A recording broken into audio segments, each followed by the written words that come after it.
Okay, begin recording. Thank you. Good evening, everyone. Today is today is May 2nd, and I call the Land Use Committee meeting of Community Board 17 to order. Um, In the greetings and introductions, I'd like to introduce everyone to our new uh, district manager, Noshay Farah. Give a wave, put a name to the face. If you haven't seen it, she's our new ADM. We're gonna forego the approval of the meeting minutes uh, until we get some more members inside of the actual meeting. And I'll shift over to the chairperson's report, which is gonna be light. Since our last meeting, there's been no new business on the docket. It's been relatively quiet year. I kind of feel like it's due to the non-reinstatement of the 421 tax abatement, which is limited new developments, because obviously it was the angle that they were using or the leverage that they were using to build these developments and scale at the scale we've been seeing in the years prior.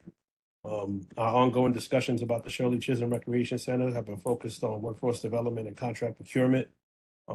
We have gotten acknowledgement that some things weren't done by the book, and they have acknowledged that they're going to move forward. So um, move forward with trying to repair or remedy those situations. So we're waiting to see how that develops.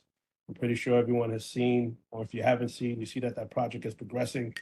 See that the foundations and the footings are complete, and you're starting to see the steel structure erect from the earth. Starting to see the shape of what the actual center will actually look like. It's going to happen fast, but those conversations are weekly.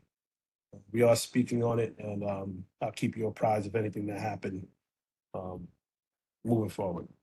Last month, we actually had a discussion about what we're dedicating tonight's meeting to tonight, which is about the City of Yes Housing Opportunity Initiative. That was focused specifically on two notes that I pulled out of a particular article, which we'll get clarity on tonight.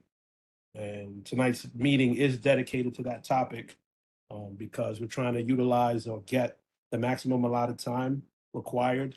The mayor has opened up the review period for the City of Yes HO, and we need to have our comments and concerns as a board in before the end of June. So in the interest of trying to make sure we had enough time to review this, and after the executive meeting on Monday, we will be dedicating time, and hopefully, if it passes, we will be dedicating time at our general board meeting in May, and hopefully finalizing our comments and concerns in the general board meeting in June. There is something, there may be a shift in the date because our general board meeting does land on Juneteenth, but I'll have more information on Monday about how that's going to be addressed. And at this time, I conclude my report. Are there any questions?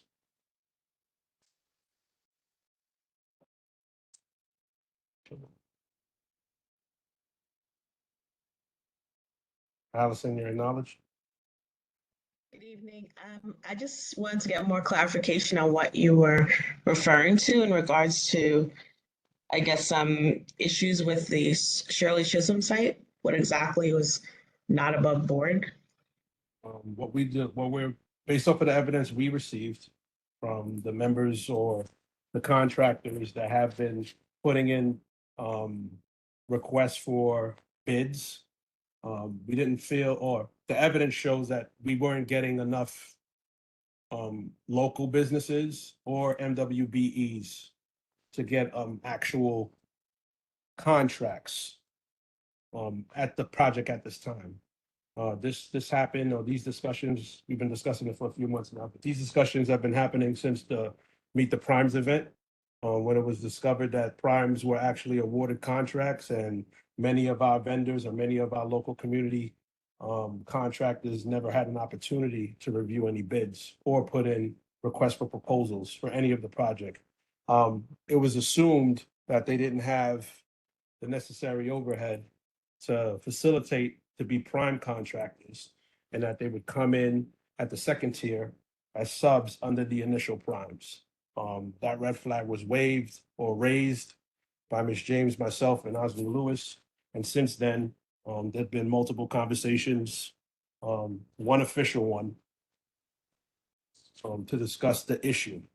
In the last conversation, these concerns were acknowledged, and we're hoping that moving forward, from the second tier point, we can get some contracts awarded or get our contractors acknowledged that their interests are valid and that they want to actually get an opportunity. And subsequently, the workforce development. The conversation of how to actually get people who live in the neighborhood on the actual site to work. You know, it's a little bit of a shame that you have a project of that magnitude going up in the middle of our neighborhood, and there's no avenue for people who live in it to actually get on site. So these conversations have been ongoing. Ms. James, you could fill me in if I missed anything, but ultimately that's where we are. Did that answer your question? I think you did an excellent job of summing up everything. Thank you. Allison, did I answer your question? Yes, it did. Any other questions? Sorry, this new WebEx is a little weird. All right, so that concludes the chairperson's report. At this time, I'll be handing over the reins to our presenters from the Department of City Planning. Whom from the department will be leading? Will that be you, Ms. Gusenfeld?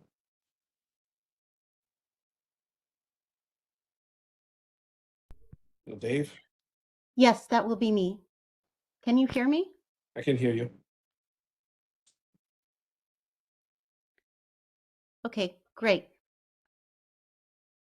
I'm actually going to join via a different device for optimal audio quality. Appreciate that. Just a moment. Not a problem.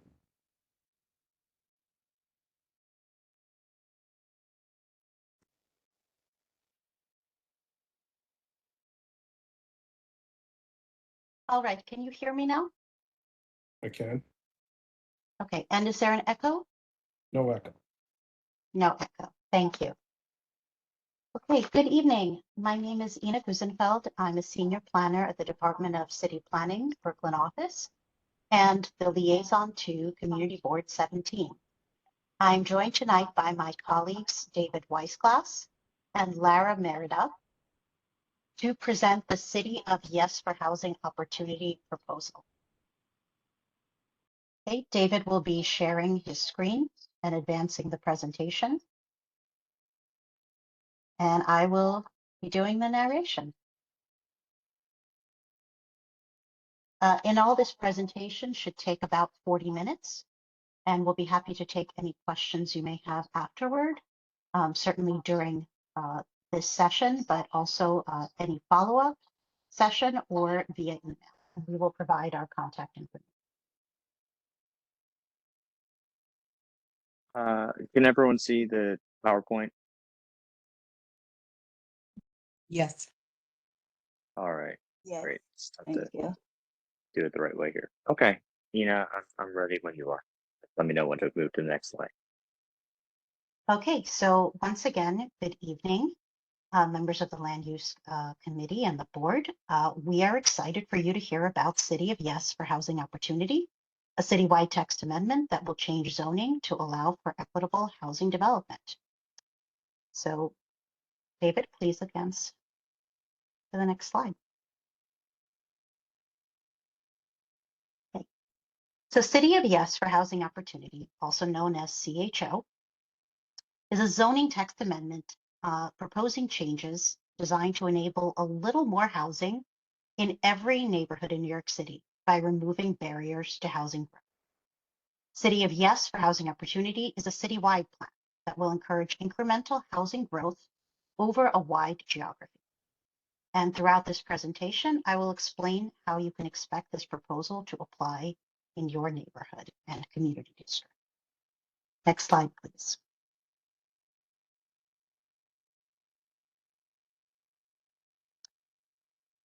As many Brooklyn and New York residents are aware, our city faces a severe housing shortage.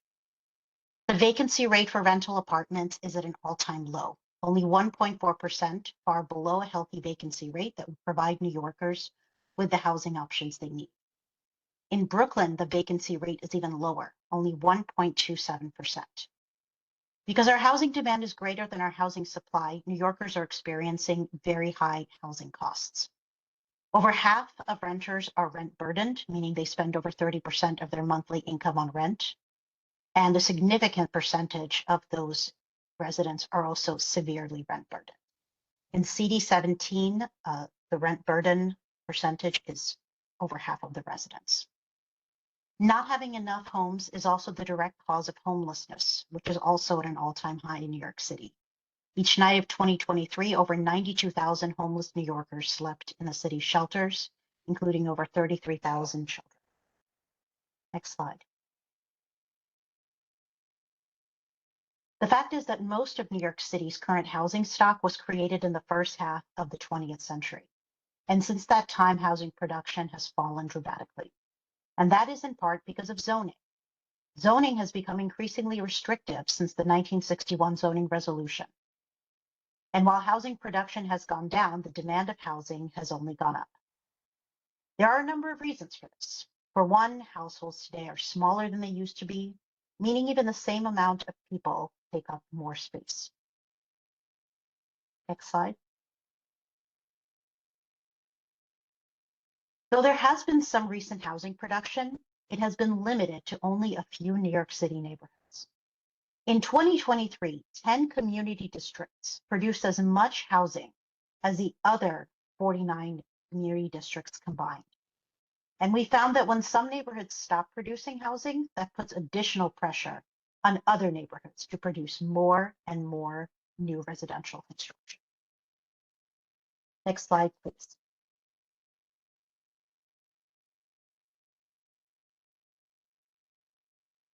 The proposals in City of Yes for housing opportunity emerge from the goals outlined in Where We Live NYC, the city's fair housing plan, which was created by the Department of Housing Preservation and Development in collaboration with over 250 community organizations.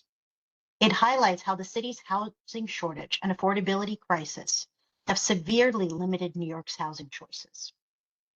And what that means for tenants is that in a tight housing market, landlords have the upper hand, charging rents that exceed existing tenants' ability to pay, leaving tenants vulnerable to harassment, providing poor quality housing, and creating displacement pressure as tenants compete with each other for a limited number of units. When there are too few apartments to choose from, renters pay more. And in Brooklyn, over half of renters are considered rent burdened.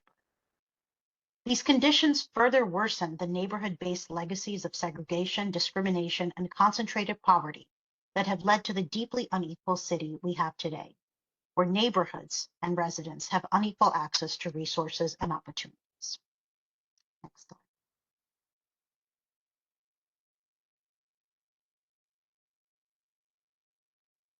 Next slide, please. Today, the average New York City household makes about $70,000 a year. But the average two-bedroom apartment in New York City, when it can be found, rents for over $2,700.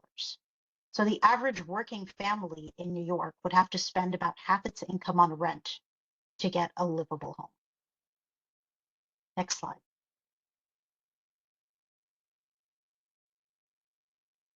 This dire housing shortage has direct human consequences, which have become increasingly clear in recent years and have been underscored repeatedly in our extended community engagement process for City of Yes for housing opportunity. Over the past year, DCP has met with over 100 groups, including housing nonprofits, tenants' rights groups, faith-based organizations, and affordable housing providers. Each of these groups was able to share a unique and valuable perspective on the lived experiences resulting from our housing crisis. When New York City fails to produce housing, all New Yorkers feel the economic consequences. And when people have to spend so much of their income on housing, they have far less money to spend on anything else. Next slide. Allowing New York to build more housing can also help to create good quality jobs in construction and residential maintenance, adding an estimated $58.2 billion to the city's economy and creating 260,000 jobs. Next slide, please.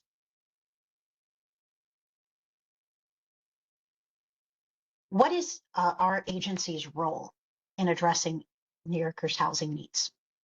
The Department of City Planning is responsible for the city's zoning, which regulates what can be built on a particular site, how big the building can be, what uses it can host, whether it's residential, commercial, industrial. And sometimes zoning includes other things, like requirements for income-restricted affordable housing. But zoning crucially does not fund new housing or directly control what will be built. It only establishes rules for what may be built. How much housing is actually built depends on many factors.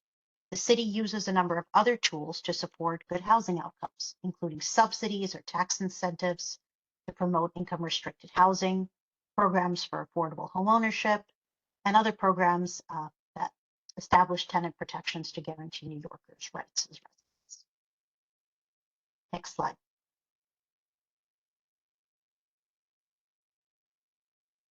How can we help address the housing crisis with zoning?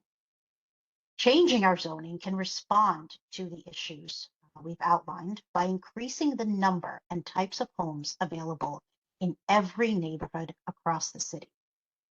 And this is a crucial point we want to emphasize, that every neighborhood has to do its part. If each neighborhood adds a little more housing, New York City can add a lot more housing overall without any single neighborhood experiencing dramatic changes or overtaxing its infrastructure. Next slide, please.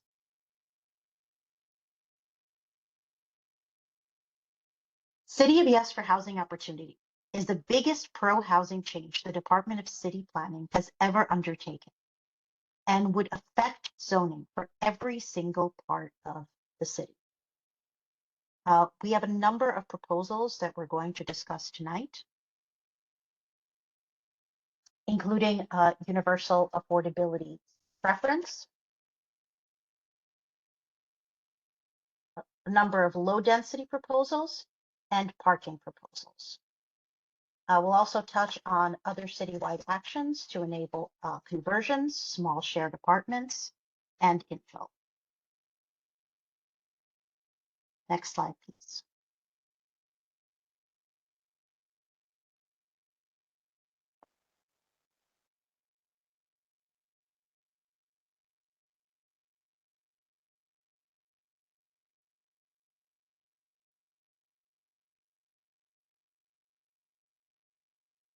Okay, is this our next slide? Thank you. Oh, I might have gone too far. Sorry. No problem. Let me check. I believe it's this one just with the community district show. Yes. Okay. So this zoning text amendment includes UAP, which would allow bigger buildings for affordable housing in every medium and high density zoning district. Across the city, the proposal would remove residential parking mandates, which are making housing production more expensive. The proposal would also add more so-called missing middle housing or low-rise apartment buildings in our low density areas.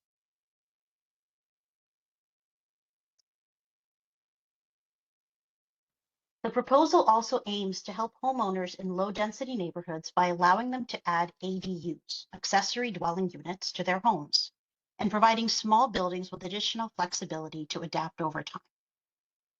Okay. Next slide, please.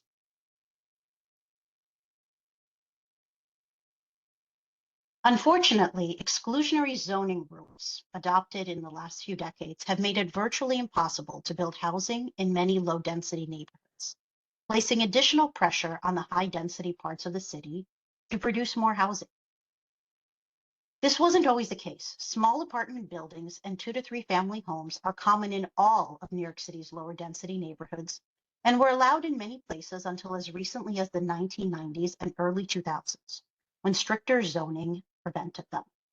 City of Yes for Housing Opportunity would reintroduce modest buildings that are more naturally affordable than other types of construction and apartment buildings, at a scale in which they can take advantage of existing affordability programs. Together, these changes allow for the creation of more housing in low-density areas without affecting neighborhood care. Next slide, please.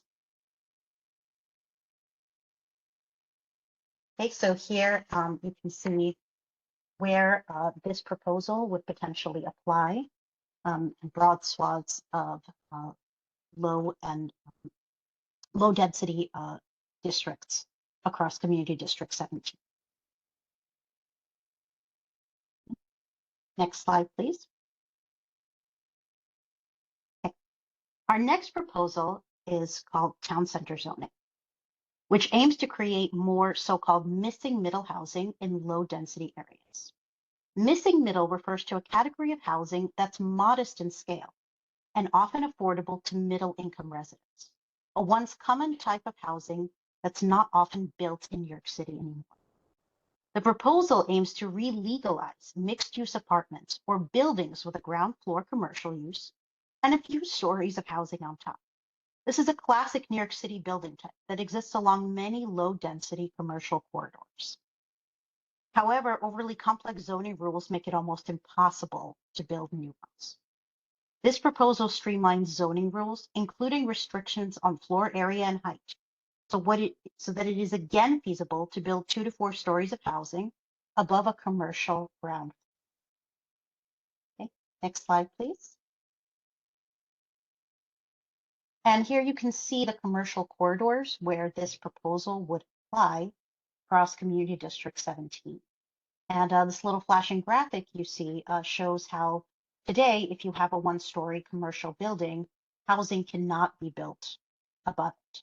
It's not allowed in zoning. But with this proposal, if approved, you would see new housing built above these 1-story commercial uses, complementing these pre-existing mixed-use building types. Next slide, please. Our next proposal is transit-oriented development, or TOD, which would allow for low-rise buildings of 3 to 5 stories, depending on the underlying zoning, on sites that are near transit and meet specific criteria. First, the site must be on a block within within half a mile of a subway or rail station. Second, the lot must be over 5,000 square feet. And finally, the lot must be located on the short end of the block or a wide street, which zoning defines as being over 75 feet wide. Community facilities like faith organizations or libraries can also use these rules citywide on sites over 5,000 square feet where a community facility space is present. Our transit-oriented development rules would promote missing middle housing while also promoting sustainability by adding housing in areas with good transit access. Next slide, please. Now here you can see that there is quite a large area of CD17 that is considered transit-oriented. However, most of the properties that meet the criteria I've just listed are actually found along Church Avenue. Next slide, please.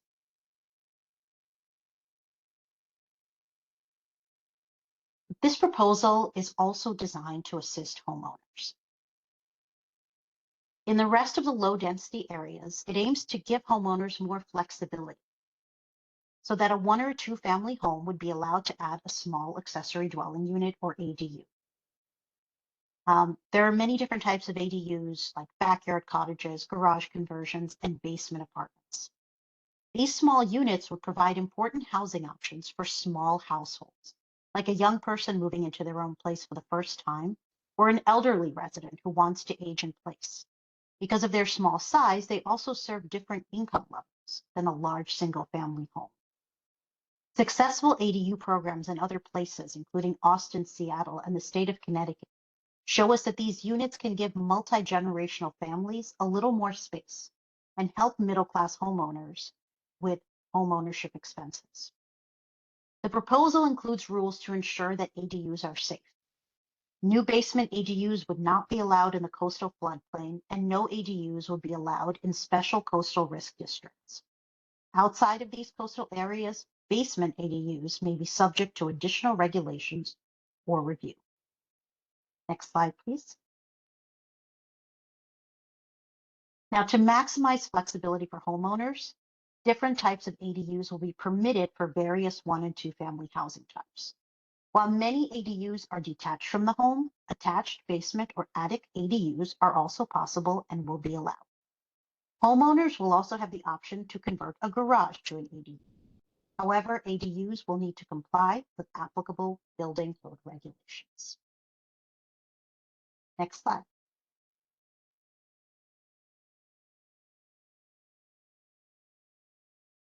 Now, this same rule change that enables ADUs can also help homeowners who don't want to add such a unit, but need more flexibility to adapt or renovate their homes to meet their needs. Our research shows that many existing homes are out of compliance, meaning they're not in line with today's rules. For example, R41 districts are 2-family districts allowing semi-detached buildings like the ones you see here.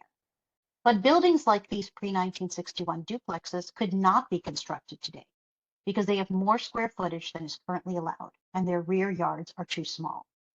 These non-compliances can cause big headaches for homeowners if they need to borrow money from the bank, or if they want to make simple changes to their home, like renovating an outdated kitchen.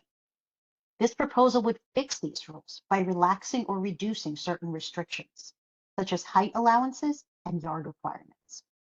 This would achieve multiple benefits for property owners. First, homeowners won't run into issues when they attempt to alter existing buildings because the zoning will better match what's actually on the ground.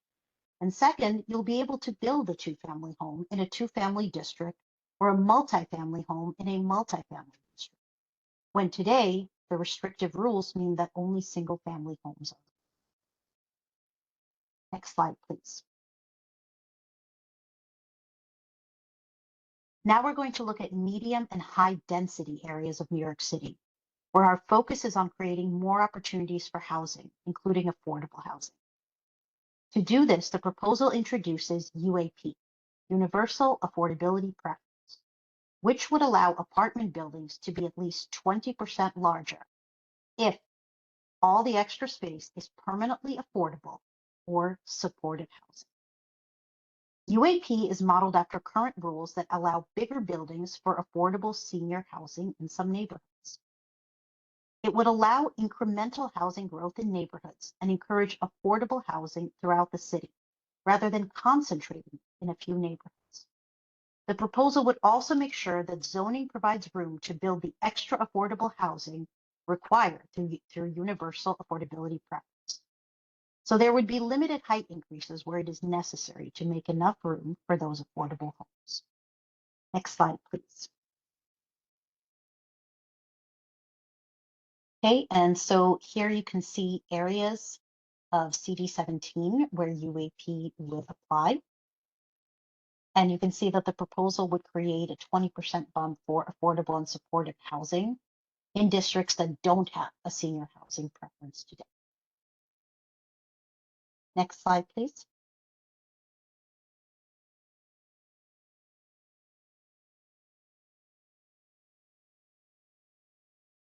What does affordability mean for UAP? UAP would have an affordability requirement of 60% AMI, area median income, a measure of affordability established by the federal government. At 60% AMI, or $76,260 for a family of 3, UAP would serve lower income New Yorkers far better than the existing zoning tool of voluntary inclusionary housing. UAP would replace voluntary inclusionary housing, but mandatory inclusionary housing, which requires a percentage of new developments to be income restricted affordable housing, would continue to exist and be mapped where there are significant increases in residential density. Next slide, please. Crucially, UAP would also serve New Yorkers at even lower income levels through income averaging. which means that instead of only including homes at the required affordability level, a building can include units at a range of incomes that average to the required affordability. So for example, a building could meet UAP's 60% AMI affordability level by including a mix of units at 30% AMI, or $38,130 for a family of 3, 60% AMI, $76,260 for a family of 3, and 90% AMI, $114,390 for a family. Through this deeper affordability requirement and the introduction of income averaging, UAP can help to serve the low-income New Yorkers who need affordable housing the most. Next slide.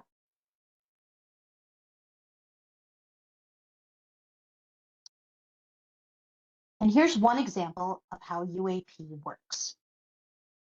If a church located in an R6 district wants to build affordable housing today, as many faith-based organizations are seeking to do, they would get 3 FAR, regardless of whether they're developing market rate or affordable housing, which would allow them to build about 35 units. Under UAP, they would get 3.9 FAR, but the additional 0.9 FAR could only be used for affordable housing. And if it is, they can build about 10 to 12 more affordable units, which may not sound like a lot, but functioning at a citywide scale, it adds up. If every project has a few more affordable units, and if every neighborhood can provide a few more affordable units, then New York City can add a significant amount of income restricted housing, and no single neighborhood will experience drastic changes. Next slide, please. Now here's an illustration of how UAP would play out. And this is an example, but not in any particular. Without UAP, the building shown here is built according to the base FAR for market rate housing. And the result is an 8-story apartment building with no affordable units. With UAP, the building can be about 20% bigger, which in this example translates to an additional 2 stories, so long as the extra space is permanently affordable housing. UAP can make a big impact on our housing crisis. In our preliminary calculations, we determined that had UAP been in place since 2014, with tax incentives and public subsidies, an additional 20,000 income restricted affordable units could have been created and house 50,000 New Yorkers. Next slide, please.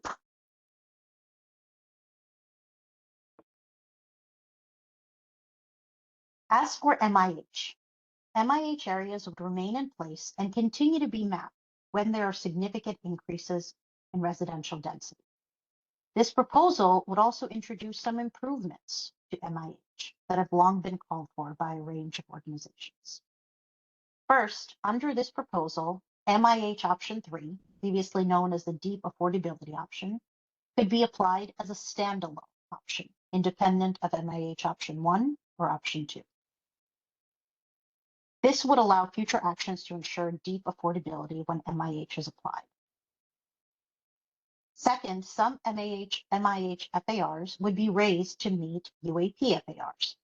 For example, R6A currently has an MIH FAR of 3.6, which would be raised to 3.9. The options would remain in place, meaning the same percentage of affordability will continue to be required. Finally, the current MIH program is incompatible with tools that facilitate affordable homeownership. This proposal would exempt 100% affordable homeownership projects from rules that prevent them from penciling. Next slide, please. Finally, I'm going to present our parking proposals. City of Yes for Housing Opportunity would make parking optional for new housing everywhere, following the example of many other major cities. Today, New York City requires new housing to include off-street parking, even where it is not needed.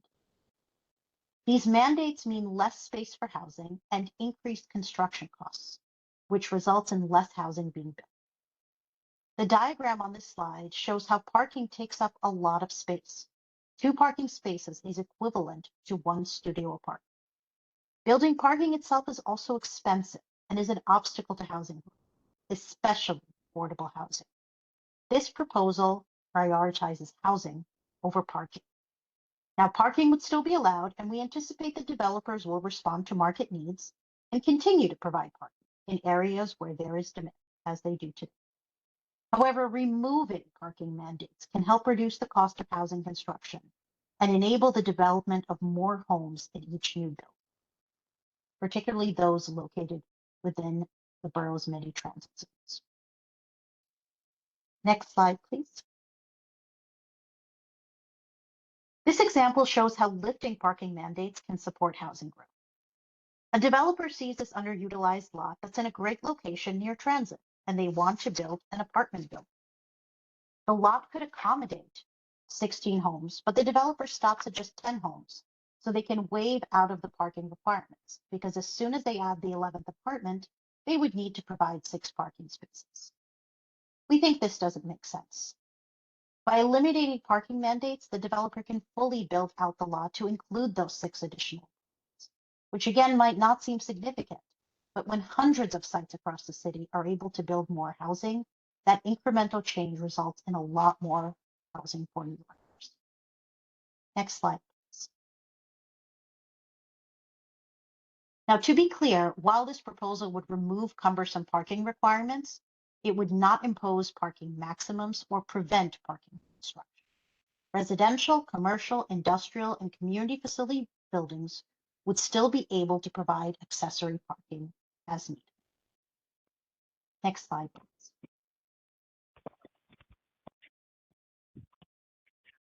I mentioned earlier that we have some additional proposals that will provide more housing and a wider range of housing types. So here are 3 that I want to highlight. First, conversions. Today, outdated rules prevent conversion of underutilized, non-residential buildings like offices to housing. Many such buildings that were built after 1961 or are outside the city's business centers cannot be converted to housing. City of Yes for Housing Opportunity would make it easier for these types of buildings to be turned into much needed housing for New Yorkers. To do this, we would make a few changes to our current adaptive reuse regulations. So first, the proposal would expand these regulations citywide. So office buildings could be converted potentially to housing across the city and not just Midtown or Lower Manhattan. That way, a broader range of underutilized buildings, for example, vacant schools, former religious buildings, can be converted to housing. And second, the proposal would move the eligibility cutoff date from 1961 or 1977 to 1991. This allows more recently constructed buildings to be converted into housing. And finally, the proposal would enable conversions to all types of housing: supportive housing, shared housing, and dormitories.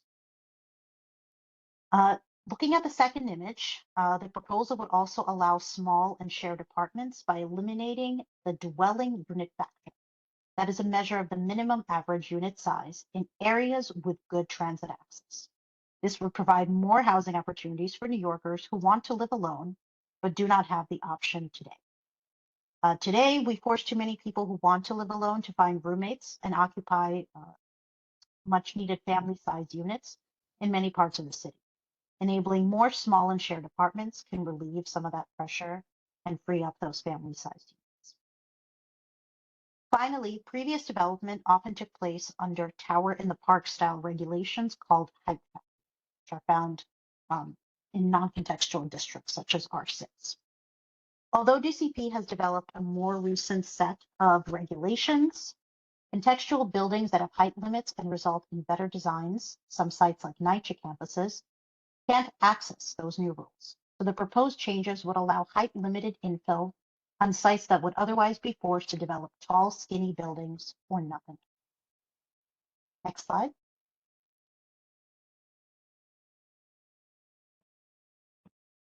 The City of Yes for Housing Opportunity text includes other measures to encourage residential development. And I want to talk about the first 2 here. Which include new medium and high density zoning districts that would be applicable city. Next slide, please. Please note that these districts would only be mapped in combination with mandatory inclusionary housing to ensure provision of permanently affordable housing and would require a future action that would be subject to public review. So while this proposal, if approved, would allow districts above 12 FAR, such as the R11, R11A, and R12 shown here, it would not in itself map these anywhere in the city, as this is a zoning text amendment and not a zoning map. Next slide, please.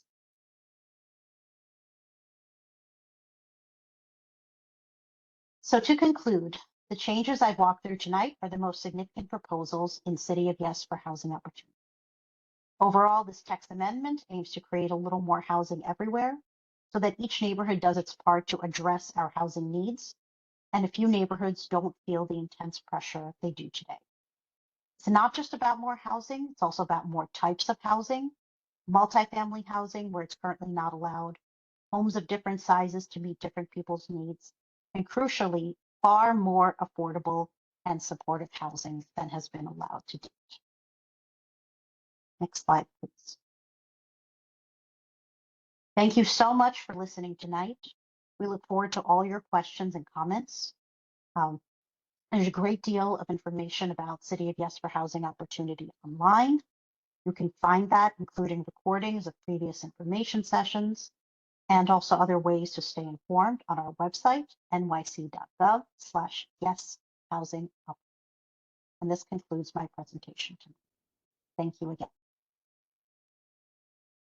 Thank you, Ms. Gusenfeld and the Department of City Planning team. At this time, I'll open the floor to questions. To keep this orderly, yes, you guys already know the rules. Raise your hands, and I'll answer the questions in the order of the hands I see raised. And if you have any questions via a chat, because you can't speak publicly, please utilize the chat in order to put those questions, and we'll address those after the hands get raised. Give everybody an opportunity to ask their question, and let's get started. First hand is Ms. Bakardine. Thank you. Good evening. Thank you for this presentation. Joan Alexander Bakardine, community member and member of the committee. I do have two questions. The first question is regarding slide number 35. If you wouldn't mind sharing that again, because I looked away for a second, came back and it was gone. And my second question starts, I think, at the beginning of the slide deck, wherein you showed information specifically regarding the housing stock in Brooklyn. So my question was essentially, where did that data come from?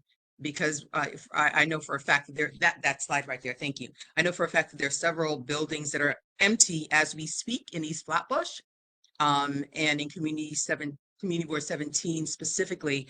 So if you wouldn't mind clarifying where that data came from. Thank you.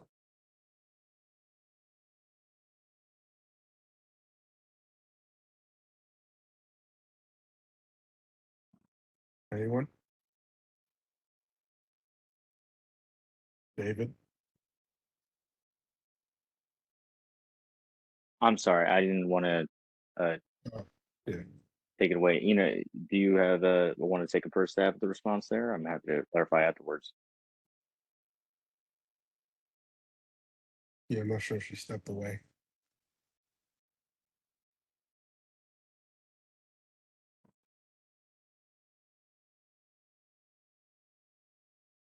Where are my team members? Sorry, when I'm sharing, I can't see or communicate with them. I think that would be better responded by Ina or Lara. I'm just not, can you just repeat which slide it is? Because I'm not sure the data again. Hey, You'll see I'm the sorry, slides. I seem to have Go left ahead. the meeting accidentally. No problem. She's referencing the slide that spoke to the percentages of housing in Brooklyn. And then there was one slide that spoke to the percentages of housing in CB 17, which was earlier. It's like slide number 2 or 3 or thereabouts. It talks about 1% of available housing stock in Community Board 17. And I disagree with that narrative. So I was trying to figure out where the data set came from. So minutes. the data comes from the vacancy housing.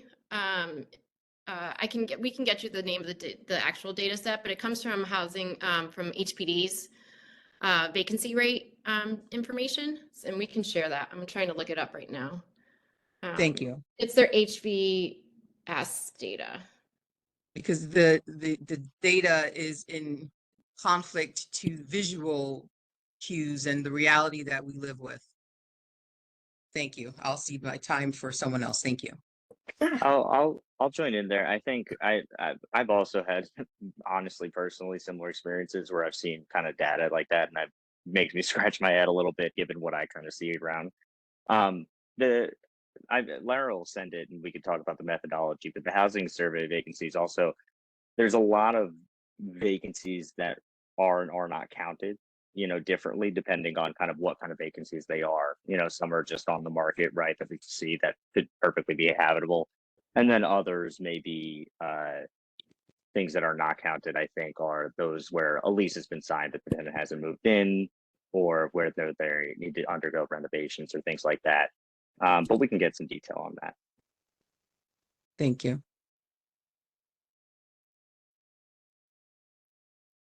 I'm just giving you the overall data set in the chat, but it's not, but it's just from the census data right now.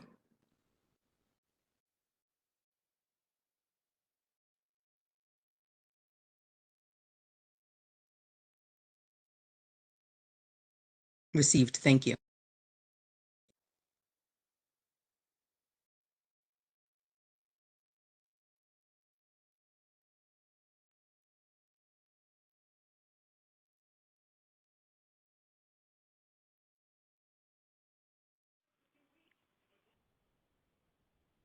And this is Ina Gusenfeld. I apologize again. I think I accidentally left the meeting, but I'm back now and I'm happy to answer any more questions or direct to my colleagues.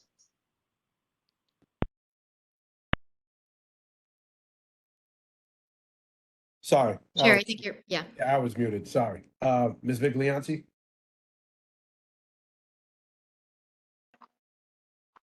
Hi, can you hear me? Yes, we can. Great, thank you. Good evening. I have a lot of concerns around the ADUs. I have a lot of questions, but I'm going to try to keep it concise. If someone builds, these are going to be dwellings that can be built on a person's property. They're going to be one floor or two floors. That would be one question. Can you build as high as you want in the according to the zoning, or is it only a one floor space? What actually is the dwelling unit going to consist of? That's my first question. The second question is the homeowner who has the property, who builds that, they then can rent it, but can they then also sell it if they wanted to, so that then it belongs to someone else? And then my third question is, for people who are going to be living next to those things that really don't want to be, like, I don't necessarily want to be staring out in my backyard at another dwelling right next to me. Is the city going to allow for higher fencing to be built? Because I know that there's a limit on how high you can build your fences around your property. So would we be able to build higher fences? So those are my three questions. Thank you. Thank you. Hi, Ms. Vigliante. I appreciate the question. I'm happy to answer that one here. So a couple of details about the ADU proposal. So ADUs need not necessarily be detached structures. That is often, how they manifest themselves, but some of them are, in the interior of the structure as they currently exist, right? So converted basements, converted attic spaces, a converted ground floor. These are things that are also very possible. So we don't expect all ADUs to be detached, but for your question about the detached ADUs, because I think that's kind of what you were aiming at with the height limits, things like that. A Yes. couple of regulations. They will only be allowed, first of all, on 1 or 2 family homes and properties. So multifamily 3+ unit buildings, you cannot build an ADU. They'll be limited to 800 square feet of floor area. They will have to be 5 feet from any lot line. and 10 feet from any other buildings on the property. So a little bit of kind of breathing room from the side lot line. Detached ADUs will have a height limit of 2 stories. However, given that they have a maximum square footage of 800 feet, if one were to do that, it would be a pretty small floor plate on each floor, but they would have a maximum height limit of 2 stories if they're detached. That was, I think, the first question. I know the last one was, would fencing be permitted? And I think I missed the middle question about would one be able to sell that ADU separately? Was that, Yes, that was did I the understand that other. correctly? Mm-hmm.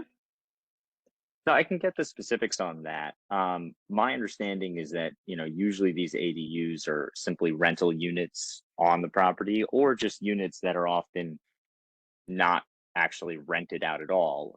They manifest themselves in many other cities as just being units for family. We see it a lot with maybe grandparents who want to live closer to their children, their grandchildren, but still have their own separate space.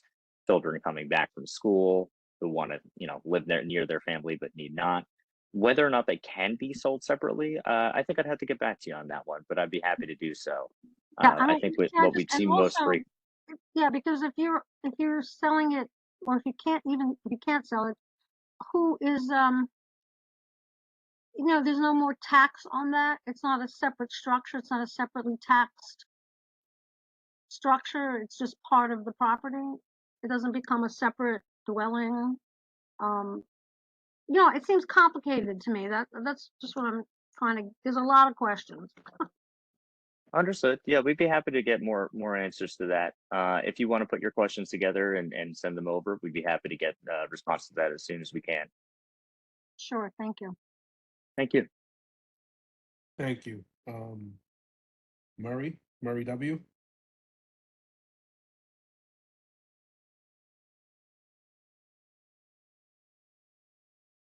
Right. Oh, yeah. Allison Martinez. I actually have a couple of questions. One, for the R11, 11A, and R12, in light of the new earthquakes that we've all been experiencing, are you looking at requiring any earthquake, protections to be built into these buildings like we would see if it were in California, since this is definitely not high? And then because it's citywide, are there any limitations on like where you could actually build an R11 or an 11-12 structure? Then for the ADUs, I want to know, Marguerite touched on this, but because I've been on a couple of these calls, has the Department of Finance actually given you any indication of how the property tax treatment would be done for this property? Because essentially you'd be making an investment property as well, which could have, federal tax implications as well. And then are you working with HPD or any other agency to provide any low-cost loans or grant programming to support people who wanted to do that in this community? And then regarding the parking, this really does seem like it's rewarding developers who have spent umpteen amounts of years splitting developments that they created so they wouldn't have to provide parking in communities that need parking. And you're essentially encouraging more and more idling, which has an environmental impact because people will spend more and more time searching for parking that doesn't exist because their developments are being made without having to provide that reality in our community. And then this really does seem like it removes community boards out of the discussion about what gets built in their communities at this point. So what exactly is the incentive for community boards to basically vote for a package of things that would eliminate developers having to come to them for any type of approval, really, or variance?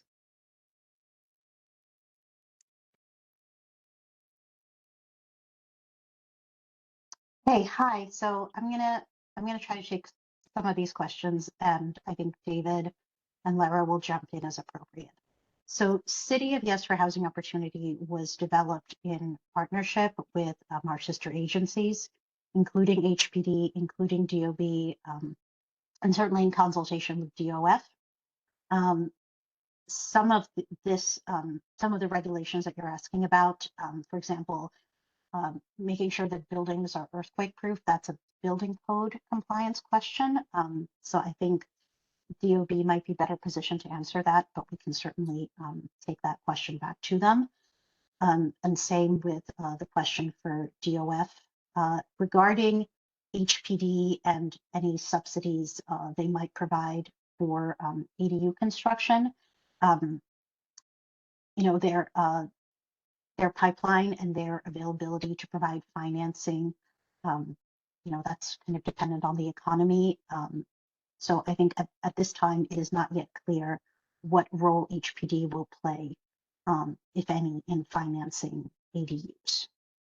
Our intent is just to get zoning out of the way to enable these housing types to be built in the first place. And we've seen that when zoning restrictions are eliminated, there's a great deal of interest and a lot of new ADU construction. We've seen that in California.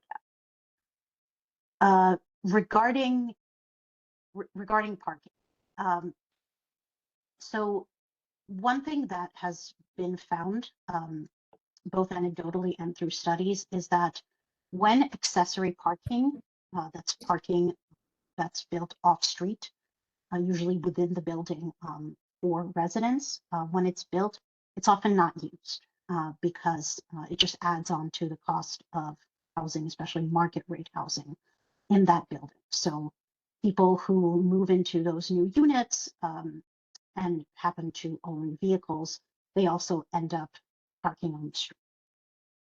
So there's no guarantee that you know, if parking is built everywhere where accessory parking is built everywhere where it can be built, that it will be fully utilized because it's typically not provided at a discount or free of charge.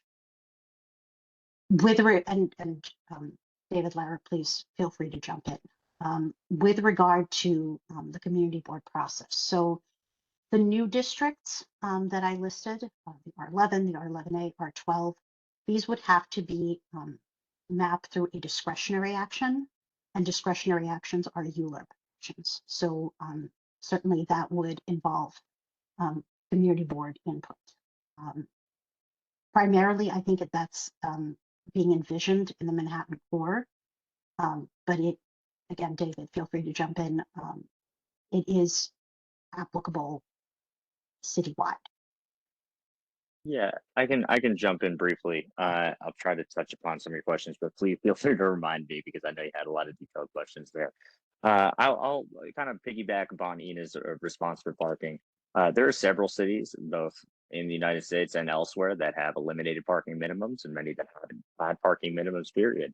And what we found is that really treating it as a market amenity actually works surprisingly well. In that if you're trying to build a building in a place that is nowhere near transit, people are not going to want to pay for that unit if it doesn't have any parking. And so people will still have the option to provide parking. And what we've seen from our experience here in the city is that in a lot of places that are not transit accessible, developers are adding parking well in excess of our minimums, which really points to the fact that they'd probably be adding those parking spaces to whatever they added anyway. And that our minimums don't actually mean much because they need to be able to sell the unit at the price point they need to. What we're really identifying is some of those buildings that are near transit that still have parking minimums and requirements, in which a lot of those spaces, like Ina said, just go unused. And there is that middle ground also, speaking to your environmental impacts, which are very well taken. There's also that middle ground of, you know, folks maybe, you know, moving to the city, may get a car, may not get a car. And if you have a guaranteed parking spot, you're probably more likely to get a car and you're probably more likely to drive it around. Whereas if you're kind of near a transit station and, you know, parking is a little bit more difficult, you'll say, you know what, maybe I'll, you know, forego having a car here. And again, we've seen that experience in a number of places. I know you had questions about, let me remember, ADUs and financing. First of all, I just want to say that we had a working group with HPD. We worked with HPD very, very, very closely on all of these proposals. I think we met at least weekly, if not twice or three times weekly, specifically on the ADU proposals. Most of it was, as Zena said, removing zoning barriers that prevent that from occurring.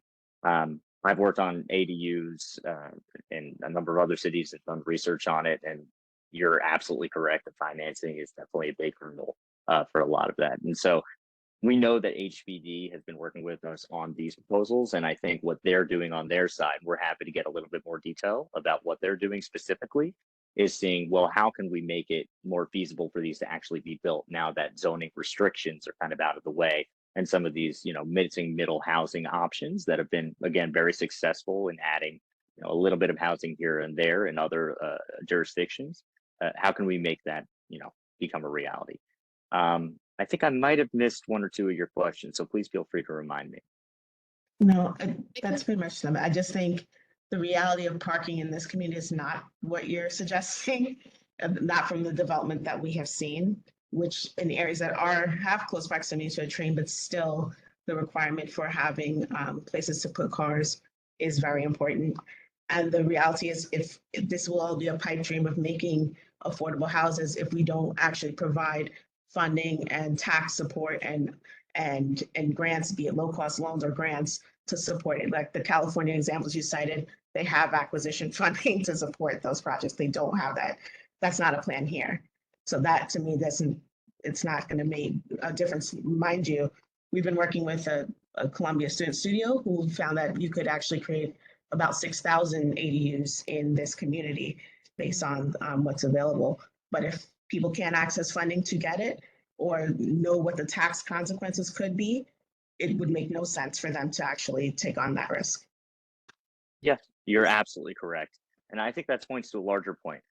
We are well aware that the City of Yes for Housing Opportunity is not going to solve our housing crisis alone. This is an important and integral step to addressing the housing crisis. I don't think we can do it without what's being done here. Of getting zoning restrictions out of the way so that other agencies and then other funding streams can move forward. And right, we are very, very much in favor of additional funding streams. We're very much in favor of making sure that public housing is maintained and built, and low income housing continues to be maintained and built. And those things are all necessary, and a lot of it is outside of our control. However, what is within our control is the zoning restrictions. So the point is very well taken that we completely understand and acknowledge and are under no illusions that all that's in the way is zoning, but that is what we have control over here, and it's something that we've identified as a hurdle. And if we can get that hurdle out of the way, then we can move forward on some of those other things. And I do want to say, HPD did have a pilot program called the Plus One. I'll put the link, the website in the chat. It was a pilot, so we're trying to see if it works, and need to go through the process of getting a bigger funding for it. But there's certainly testing different models to see how we can support homeowners to get this additional unit. I also wanted to say, you asked the question about the tax. So we're not with the zoning. When you change the zoning, it doesn't change your tax consideration. So you're still, whatever the structure is on the property is what is being taxed, not what your zoning allows for. If you do add an ADU, there is a minimal tax increase because you're either, the most you could have is 3, because if you're a 1 family, you could have 1 ADU. If you have a 2 family, you go to 3 ADU. So it would increase your tax, but it also wouldn't put you into a new tax bracket. So it wouldn't increase it enough to change your class of taxes, but there would be one if you added another dwelling unit onto your property. That's the property tax, but if it's an investment property, then that's also, tax return IRS considerations. Right. That people have to be aware of. Yeah, well, we can work to get more information to you, but that's, yeah. All right, thank you. Allison, Mr. Dawes. Thank you. Many of my community board members already addressed some of the questions. So in terms of helping homeowners, you talked about the ADUs and you talked about But what I didn't hear you talk about is, you also talked about speaking to tenants' rights groups, correct, Ina? You mentioned speaking to tenants' rights groups, That's correct. but I didn't hear you mention speaking to landlord rights group. Did you speak to them? So we have talked to about 100+ organizations. I can't potentially name like all of them off the top of my head right now, but we have been trying to convene all different types of stakeholders to make sure that this is working, that this proposal works for making sure that we can add more housing to our city to make sure that we are, bringing down the rental costs. And that's really the goal that we have here, is making sure every neighborhood is doing its role to add housing that's been restrictive over the years, even though our population is growing, or our population is wanting different styles of housing. So yes, I may interject. Yep. Just to be specific, there's no landlord rights group that you can specifically say that you've spoken to. I know you've spoken to other stakeholders, but no landlord rights groups. I'll have to get back to you because I'm not the only one that's leading conversations. So I want to ask our team back at DCP to see if we've a round out of the different stakeholders. So a part of my concern is New York City is already a tenant-friendly city. That's how the laws are written. If a landlord has a legitimate reason to evict a tenant, it still can take 6 months, 2 years, just based on the laws that are written and how the court attorneys and the judges in housing courts apply the law. Are there any changes expected in the law to make that process go much smoother? Mm-hmm. Because some of these, I forgot, Joan Bacadine, I think, mentioned it before about anecdotal experiences about many buildings or units for rent being left empty. Part of the issue, of course, can be finding a tenant, but also part of the issues could be dealing with housing court Mm-hmm. and mitigating those risks, where there are people that would rather leave some of their apartments empty or wait longer to rent to a tenant to make sure that they don't have to incur additional risk of having to evict the tenant. You talk about tenants being, what is the word that you use? Rent burden. But for some of these small homeowners that you're talking about, they can be mortgage burning, and they are depending on their tenants actually paying the rent in order to be able to cover their mortgage. But if their tenant is sitting in their house for 6 months to 2 years, the mortgage still needs to be paid. So are there any discussions about changing the law? I'll have to take that back.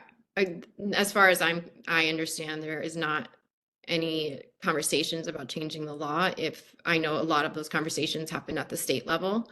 But let us get a response back to you from our housing division to get something more concrete. Yeah, and Go ahead. Sorry, go on. No, please. No, I just wanted to reiterate also that that point is well taken. It's certainly a very legitimate one. Unfortunately, again, we are constrained by what we're looking at, which is the zoning text, and the zoning text does not handle directly, housing court issues or tenant landlord negotiations. Those are handled outside of this. So again, I can make that kind of points to what we're doing here is really focusing on what can be built. There are obviously, like you talked about, other regulations handled by other agencies, both at the state and at the city level, that are kind of outside of our purview of the Department of City Planning. So what we have here, what's within our purview, is a zoning text, and so that's kind of what we're focused on here. That said, we'll try to get back to you about what other agencies and what other negotiations or changes may or may not be happening when it comes to landlord rights. So I understand, David, and I thank you for your points. But this goes to what Marguerite and Allison was mentioning before. Allison specifically was talking about access to capital.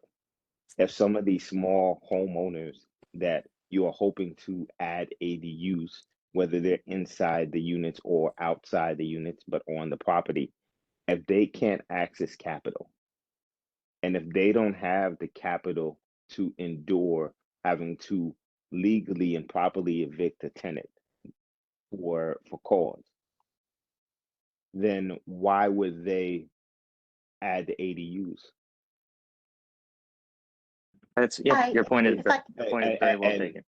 and also, so which means as much as we're trying to help the smaller homeowners, what we're really doing is we're helping the developers that already have the access to the capital, that already have the resources in place that can mitigate the risk of having to deal with people trying to take advantage of it. We've already seen what's going on with squatters laws. And the squatters laws in New York have been a problem for years, but it's only because now it's popular to talk about it on television. Now the laws have changed, or are changing, or there are proposals to change the laws. But those laws needed to change for years. Separately, and I don't want to monopolize the conversation. Many of my land use members already discussed the oversaturation in terms of the parking in this area. And there's also oversaturation in terms of the development in this area. I believe Ina was speaking about making sure that each neighborhood does their fair share. My question is, have you already analyzed the neighborhoods that are already identified neighborhoods that may have already been doing more than their fair share? Because if you take a look at Community Board 17, the amount of developments we have are much more when you compare to other community boards with that are of similar size. So have you already identified neighborhoods that have already had oversaturation in terms of the development? Hi, Yeah, if we have. if I can Oh, jump in. please, Ina. This is Ina Gusenfeld again. So you're not at all monopolizing the conversation. I think you're asking questions that get to the heart of this proposal. I do want to go back to your point about landlord rights. DCP is one of several housing agencies operating under the mayor, and every agency in this case has a role to play in reducing the costs or cost burdens that it places on homeowners.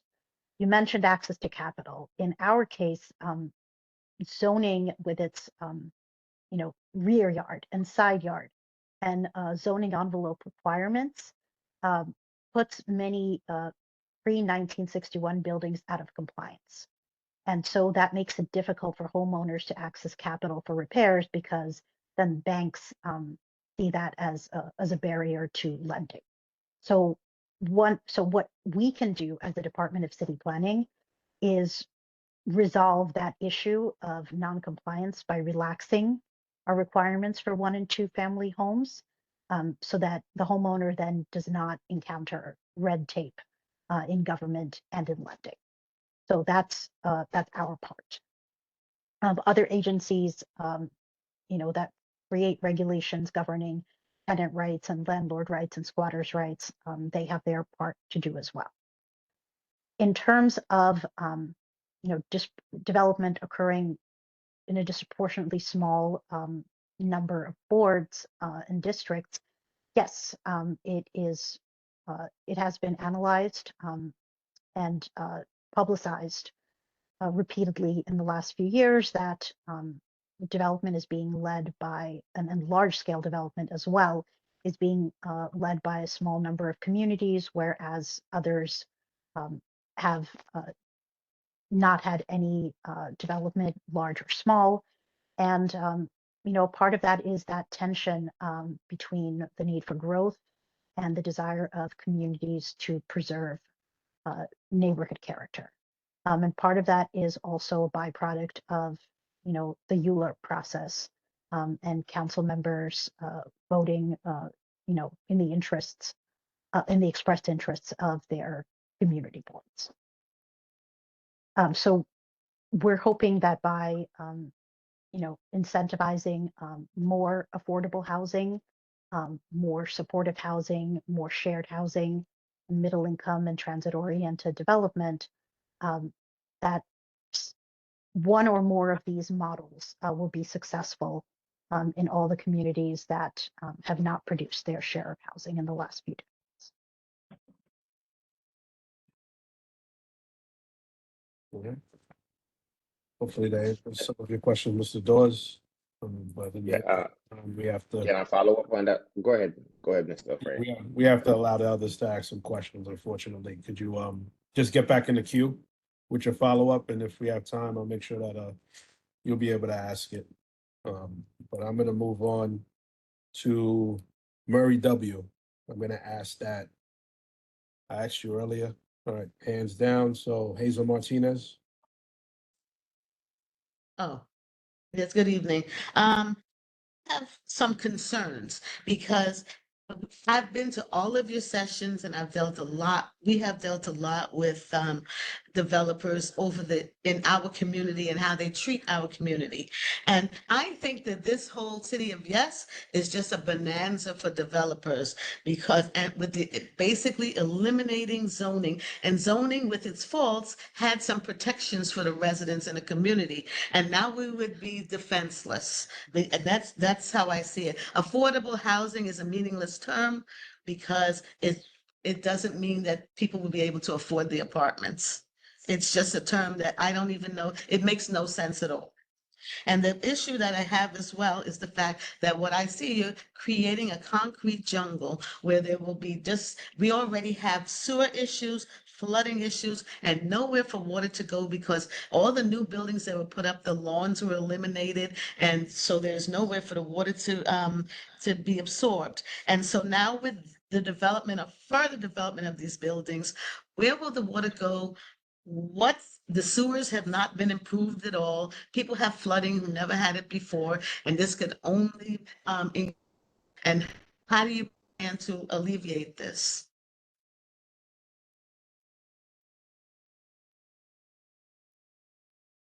I can jump in. I appreciate the question. But I first want to say, this is in no way seeking to eliminate zoning by any means. In fact, there's, a lot of detail in these proposals that differentiate between different neighborhoods, right, and different types of zoning districts. They're what we believe to be relatively modest, flexibility permitted in low density districts and in high density districts as we see appropriate.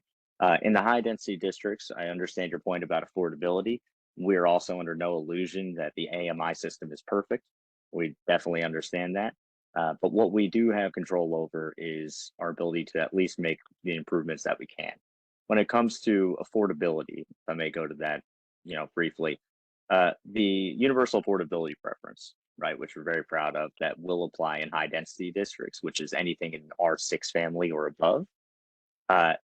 That will keep the market rate units, the market rate floor area that's permitted to be developed exactly as it is today. Exactly as it is today. Any increase that's permitted in the floor area ratio, basically any increase in floor area that a developer is permitted to build, if this were to pass and universal affordability preference is permitted, any increase would need to be 100% affordable. Understood that your point is very well taken, that affordable, capital A affordable per HPD standards may not be affordable to everybody in the neighborhood. That is absolutely correct. We understand that. But what we're doing is making improvements. Under the current situation, what we have is something called voluntary inclusionary housing, which many of you are probably familiar with. Under voluntary inclusionary housing, all units need to be at 80% AMI. What we thought that was a little bit too high for many neighborhoods, CD17 included. What we wanted to do was seek to lower that and allow deeper affordability. So what we were doing is actually making the average 60% AMI. Is that perfect? No, of course it's not perfect, but we do believe it's an improvement, and it definitely serves a class of people that cannot afford those 80% AMI units. In addition, we're allowing income averaging, right? So that under VIH, which is basically the program that UAP would be replacing, you had to build only 80% AMI units. End of story. All the affordable units that you're building are 80% AMI. Here, what we could do is you can actually average them out so that there's at 60% AMI or lower. So you could have a 30% AMI You know, you could have it 25, a 40% AMI as well. Again, well taken that none of these are perfect. We're under no illusion that, you know, the AMI system is perfect as it is. But that's something that you know, we think that is certainly an improvement, and make sure that additional floor area that is developed in high density districts is all affordable at some point lower than market value. And as for your infrastructure concerns, also very well taken, very legitimate. We've all experienced that at different times. What we wanted to do was take very seriously to make sure that nothing that we're permitting here would be too much, right? And that's why we had constant conversations with other agencies. In fact, there were certain proposals that certain folks at DCP thought might be a good idea that the Department of Environmental Protection said, oh, not so fast. You know, that's not something that's good. And so what we had is a lot of those conversations to make sure that anything that could be permitted to be built could still be handled by our systems. And in addition, we completed a full environmental impact statement that does speak to a lot of those infrastructure concerns that had to go through those other agencies, a very robust process to ensure that any impacts of a lot of these proposals, you know, to the extent they're taken advantage of, could still be handled by the systems that we have. And of course, those systems are constantly undergoing renovations as well. Well, I think the developers and the developers, at least the ones that operate in this community, are probably so elated because this is benefits them more than it benefits the residents of this community. Understood. Your point is taken.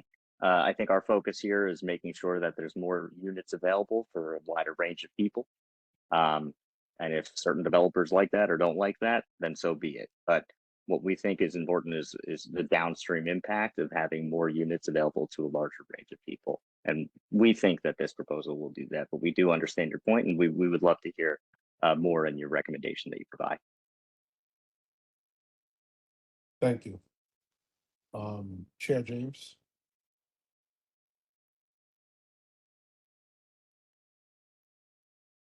Chair James.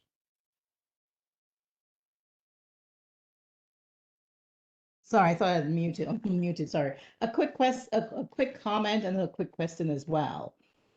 When someone wants something to fail, it can be structured to fail. So for example, with regard to the pilot program, where I know, for example, in East New York or further up East New York, it was implemented.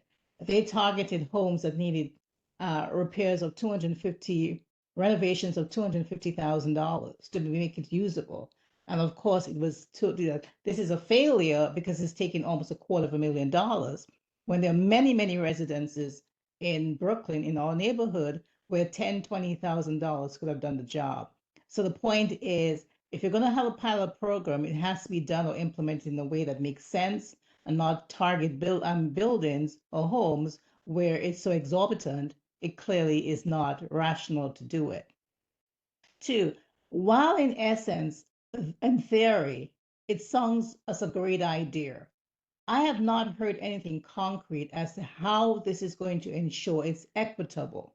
So for example, take my next door neighbor, Community Board 18, where the zoning does not permit all this development you're talking about. How is that going to be accomplished? So what I see happening is just opens up the door in communities like ours, where we are already at a disadvantage, and all the communities that have that advantage of their zoning being protected are still going to have it in place. For the most part. I mean, yes, the ADUs, they may be able to do it in Community Board 18, but they're still not going to be able to develop the high-rise buildings which are flooding our area here in Community Board 17. So I guess my question is, what specific measures are going to be in place to ensure every single community pulls its share? Yeah, I appreciate that. I can take a first stab at this. I might be monopolizing responses here, so Lara, please feel free. I think really what you're getting at is actually really the heart of the proposal is every neighborhood doing its part, right? And so you're absolutely correct. There are a lot of communities in which the existing zoning, even with the changes that we're having here, are not going to have high-rise urban buildings, right? That's absolutely accurate. And there are some, you know, in Manhattan, closer to downtown Brooklyn, that, you know, already allow a lot of high rises, and they'll have the universal affordability preference permitted, which will allow a little bit more affordability. However, what we've seen here and what a lot of the research has shown, both in New York and elsewhere, is that a lot of development occurs concentrated in certain communities because other neighborhoods are locked out, right?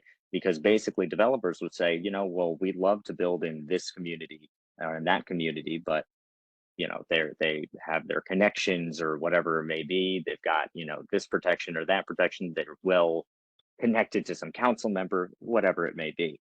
And all that development pressure still exists, right? There's still so much demand, of course, for housing here.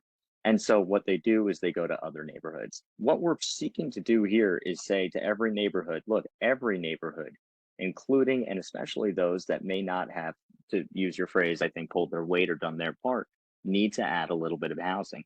So will a very low density neighborhood have a high rise? Maybe not.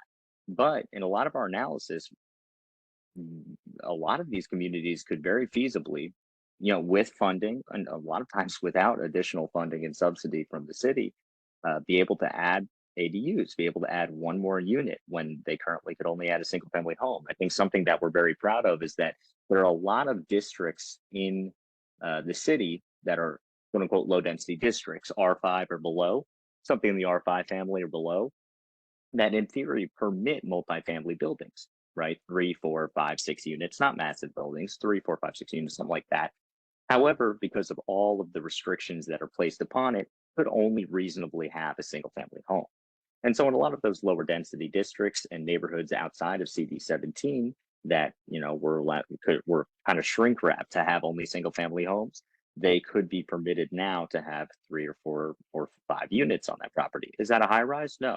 But when you add all of that across a lot of low density districts across the entire city, that really does take so much of the pressure to build, you know, huge buildings in neighborhoods, like you said, like in CD17, right? We think a lot of the pressure is there because other neighborhoods are locked out. So what we're doing is saying, look, every neighborhood can do its part here, right? And so if you're saying that there are other low density neighborhoods that may not have been pulling their weight, what we're saying here is, well, no, you're going to have to pull your weight. Everybody needs to kind of be on board here. You know, we're one city, and you know, everyone has a role to play in this.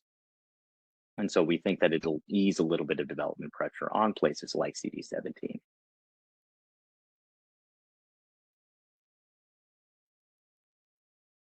Okay.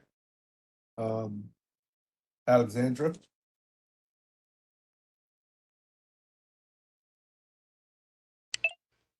Hi. The main question I wanted to raise is with all this new housing, I feel like New York City is already in a deficit of personnel to enforce tenants' rights, specifically in the, you know, DHCR and those related offices. So I'm wondering, with more housing, with this opportunity, maybe we can propose, or, you know, you guys can propose more personnel for organizations like DHCR to make sure that landlords are complying with tenant rights and charging the correct rent in existing rent stabilized buildings and the new buildings.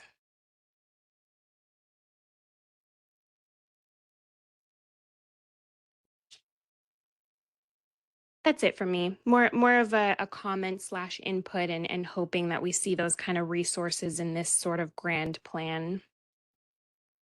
Duly noted. Well, we are hearing that loud and clear. And although that doesn't fall under our purview, we certainly will work with our partner agencies to make sure that they are hearing the comments that are coming through these community board meetings. Okay, thank you. Thank you. All right, circling back for the second round of questions. I'm going to start with Ms. Bakwadine, hands raised. Thank you so much. It was the point that I wanted to make. Well, some of the questions that I had have already been spoken about, but the thing that I wanted to hear stated specifically was regarding the infrastructure concerns, because as it is now, so I heard you say that you're working with HPD. I heard you say that you've been talking about specific environmental studies that have been conducted in advance. But as we now start thinking about removing the need to come back, removing the checks and balances that are already in place, because that's what I'm hearing. How many places, how many times will DEP and the like be consulted to address or to consider potential impact to infrastructure? Because as it is now, if we talk about Community Board 17 and East Flatbush, we are underwater anytime there's a flood. And it's not just water, there's sewage coming at us. So as we're thinking about what's already happened, that will be further exacerbated by the reality of the build. How many places, and do you have a process in position now for DEP to be consulted, sorry, because yes, at the beginning, but where else will they be brought back in to consider what will then occur when the buildings and the more people and the lack of parking and all of the things that are getting ready to happen? We need to also be proactive in our consideration. So I'll pause for your response as to how many places will that consultation occur to make sure that we are not under water or assailed by sewage and filth as we walk the streets of East Flatbush. I can kick off, and then, David, if you want to, just in relationship to the DEP. So just because the zoning is allowing a certain size building or bulk doesn't mean that they still have to pull a permit. And when you pull a permit, it goes through the process of buildings, making sure that they're meeting the requirements of the zoning. And requires, it goes through fire to make sure that the building is in compliance with fire code. It'll go through DEP to make sure that it has the ability to hook up to the system. And it'll go through, if they're looking for financing, they'll have to put a term sheet through HPD. So there's still a huge process that goes around to be able to actually get a permit to build. What we're doing here is just expanding a little bit of the bulk of the envelope or the building size to allow for things, but it still has to go through the permitting process. It's just taking the zoning is not what they won't need to be going for zoning actions, but they will still need to pull a permit. Okay, so then it doesn't reassure me at all, unfortunately, because we have all these checks and balances in place and we still have the current experience, much less now when we're adding more weight and we're adding more people to the mix. Okay. I mean, I think they definitely, in my experience, and I understand your experience is different, but understanding from this side, there are buildings that haven't gone through because they aren't able to hook into the system. But for sure, like that is the place where the check and balances truly happens, is at the permit pulling stage. Okay, thank you. Thank you. And Allison? I just wanted to ask two things. One, how exactly, it seems like revived, will there be new certificates of no harassment? Like, what's the process for that? And then it just seems to me like the approach for this has to be more holistic, in the sense that how do you expect community boards to vote on these things when we're supposed to look at it in the silo of just the zoning, but not look at the real world impacts that we know to be true, that are the results of other agency interactions or policies that are in place or not in place, or decisions that haven't been made, which would obviously impact whether or not it makes sense to support this text amendment at all. And then the reality is that, unfortunately, adding more housing stock does not create affordability, and we know that. We can look at our own community and know that adding numerous amounts of housing, in fact, the average rents have gone up regardless of doing that. So it's just, it's not actually taking into account the realities of the real estate market. And then lastly, I just want to know, as I said before, I've been on many of these calls that you all have hosted.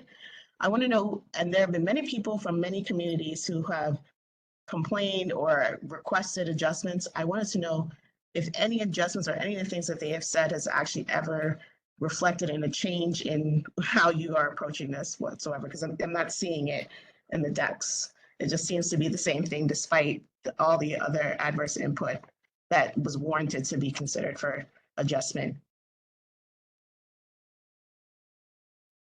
I mean, the only one that I can speak to, because I was part of, is that the one adjustment of going from 80% to 60%. The discussion of bringing the AMIs lower. That was one that was definitely a change. Another one that wasn't privy to our understanding was that when we started looking at the ADUs, many people came to us and said, you know, I need these small fixes to be able to you know, add an addition onto my home or renovate my kitchen and get financing. So then that was another one that was added to as well. I don't know, David, if you have other examples, but we've definitely made quite a bit of adjustments in the details of that. And then, you know, through this public review process, there's opportunities to continue to make those adjustments. If you remember from other citywide text amendments, we sent you a letter of all the things that we had changed within the economic opportunity one. That was purely straight out of the community board discussions, and adjustments were made through that process. So we anticipate that there'll be more discussions and more changes as we go through this public review process. Yeah, no, I'll and with- share. Oh, sorry, go on, Lara. I was just going to say, into your question about partner agencies, we work with them hand in hand, and it's our fault for not knowing the exact policy. I don't want to speak wrong to it, and that's why we want to come back to you of what HPD is doing. And I hear you about the certificate of harassment. So I think that's the only reason. We know that this isn't the only conversation we'll have with you, and we want to make sure that we have the information right. Lastly, my concern about the UAP is that is mostly how developers in our area will just bypass coming to community board at all because they can get the 20% bump up. And though you can do, I saw where you could have like the averages to get to the 60%. If we look at the realities of the AMI in our community, most developers are going to take the path of least resistance, and most likely we'll change that thing because that's still too high in AMI. So it's just, I don't see necessarily where the benefit would out from this. Well, I think what we have in our advantage here is that for affordable housing is built through subsidy. So when UAP, if a developer or a property owner decides to use the UAP, they have those additional units must be permanently affordable housing. And so what the mix of the 60%, getting to the 60% average, will have to go through the housing division. And so that's something that I think will be really important to make sure. And it's pretty, you know, if it's an average, it is going to be, you know, half of it will be 60% or lower. And I know, so it has to be some kind of mix. So I think that's the reassurance that I personally have, that, you know, they need to, there's other checks and balances because we need to see the term sheets. Well, HPD needs to see the term sheets. Last thing is just, to me, it's important to have the community board at least be the hyper local community board to have a seat at that table of discussion, especially because we're not going to have set asides. We're not going to be able to do, you know, preferences in that way. So they're really, you know, the impacts that we see on the ground that don't meet what the scales are when you're looking at what happens at models across the city or other parts of the country, the community board is that mechanism to be able to provide that. Not that that's a fail-safe thing either, that it's the reassurance, but at least it's some check, even though it's just an advisory opinion, but it's something, and we wouldn't even have that. Yeah, your point is well taken, Allison. I appreciate that. I'll just add, I know I'm, we're getting late here. Perhaps I've been too verbose, but I do want to kind of respond to a couple of your points. Again, one is very well taken. I don't want to put words in your mouth, but what I heard was, how do you expect community boards to vote on this when it's not looked at holistically, right? When we're just looking at zoning. Absolutely true. Again, integral part of it, but certainly far from sufficient. The problem is, HPD, anybody else, some other agency, in a world outside of zoning, folks could come up with the most amazing affordable housing plans, public housing, with all the financing necessary, materials, everything in place. Zoning would still be a hurdle. It would still be in the way. Zoning applies not only to private developers, it also applies to the public. It applies to nonprofit developers. In fact, we've gotten a whole lot of support from mission-driven affordable housing developers who have found zoning to be a huge hindrance to providing affordable housing and deeply affordable housing. But what we see is that it's not sufficient at all to focus only on zoning, but it is necessary. In fact, when we go to some other agencies and other folks and say, hey, we need more, programs for funding for ADUs, right? Funding for deeper affordability. They could come to us and say, well, why are we going to work on this funding stream when no one could even build these things? There's no space for them to build because the zoning is so locked in a lot of neighborhoods in the city, right? And so this is something that's really necessary in order to actually get to a place where we can lower rents, right? We can lower, our requirements here and actually make New York a more affordable place for the New Yorkers here. Not sufficient by any means. We're under no illusions about that, but there's no way of getting to that affordability without zoning and without a little bit of zoning reform.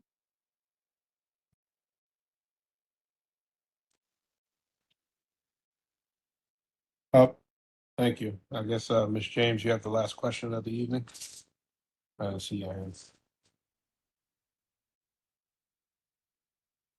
Chair James? And more?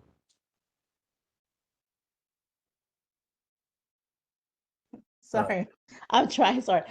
Just one quick comment. Earlier, it was said that part of the efforts of the other boards are to protect the neighborhood characteristics. I just want to say it's more protecting wealth, because what's ignored from all of this discussion is that real estate represents wealth. So when other communities are able to quote unquote protect the neighborhood characteristics, what they're doing is preserving the housing stock to preserve intergenerational wealth. And that needs to be noted. Thank you. All right. Response? All right. Thank you to the DCP team, everybody, Mr. David, I'm gonna call you David, I'm sorry. David, Ina, I will ask that you do share the EIS, the environmental impact statement, with me, so I can share with the committee and the board members as we transition into the more informative phase of having these deeper conversations. I'd also like for you to share the slide deck that you presented me with tonight. I like the way it was put together, the illustrations, and it'll allow me to be able to generate our our comments and concerns when we respond to you. It gives us more of a format of how to address each individual aspect of the actual initiative. We're absolutely happy to do that. And we're going to send you a follow-up email with all that information. I do want to note that we do have a form that allows you to vote or comment on each specific proposal, just as we did with CEO, and we will provide that as well. I appreciate that. And just so you're aware, the annotated zoning text is on our website now. But even though this was referred on Monday, as you may recall, it takes 9 days for it to be transmitted to the community board. So you have not received the EIS because it hasn't fully started the community board public review period, which would be, you should receive it on May 8th, because that would be 9 days after the referral period. So that will start the official, public review period. So you'll have that by that date. Like, I'm just looking at a calendar. Yeah, that works. Okay. If we could get it early on May 8th, that'd be great, because it would be 7 days before our board meeting. I'd like to send it out with that invitation. Okay. Yep, we're gonna do our best. No pressure, but pressure. Got it. Thank you, everyone. Thank you, for your team, and, you know, we're gonna move forward with the Land Use Committee's business.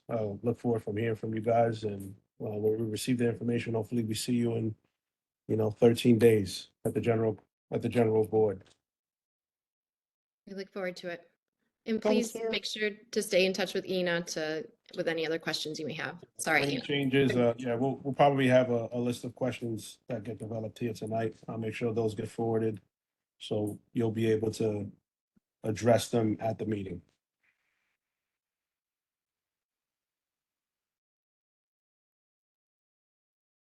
Thank you. Great. Thank you. Thank you so much. Thank you.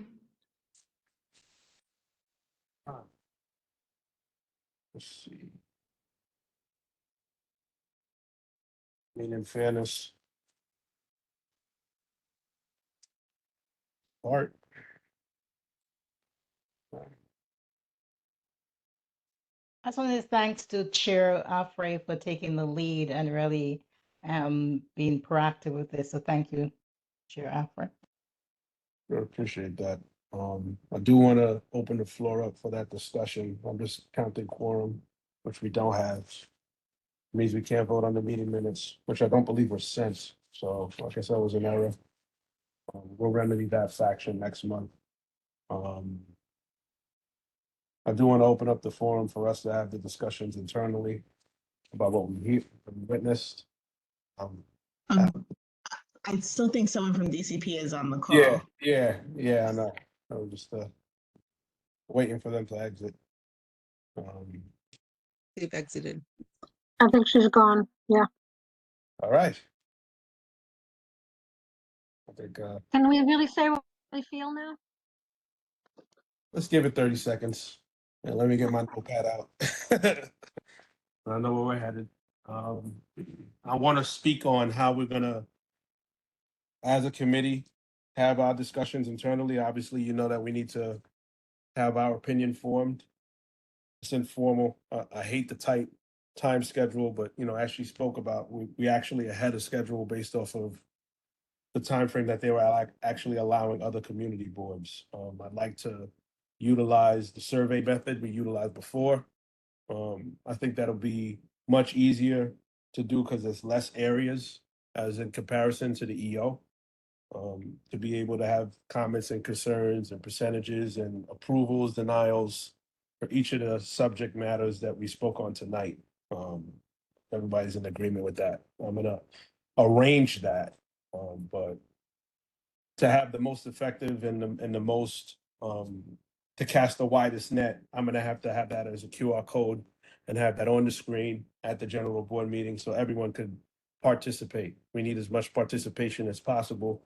I don't want to limit the window for comments, but I kind of have to. So I'm hoping to keep it open for the 30 days.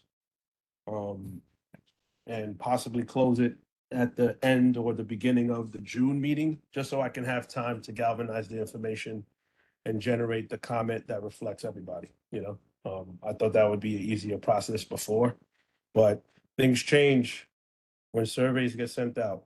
Opinions change on a grand scale. All right. Any questions, comments? I see hands. I don't know whose hands was up first, so I'm just gonna go with Ms. Bachman.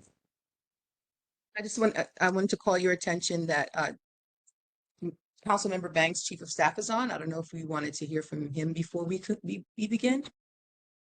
Oh, yes, acknowledging, is Mr. Lambert? Yes. Mr. Lambert, would you like to make a statement or a comment?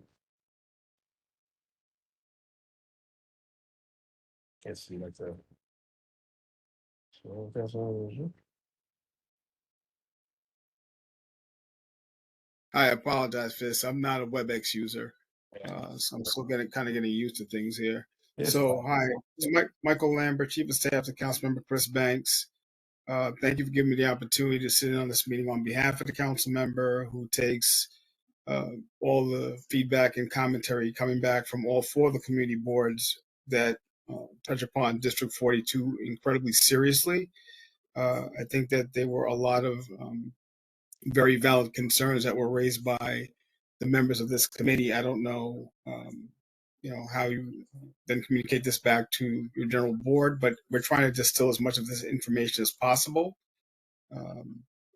It seems like the presentations are, we had one from City Council Land Use yesterday, and the slide presentation that we viewed there may have been the same or very similar to this presentation.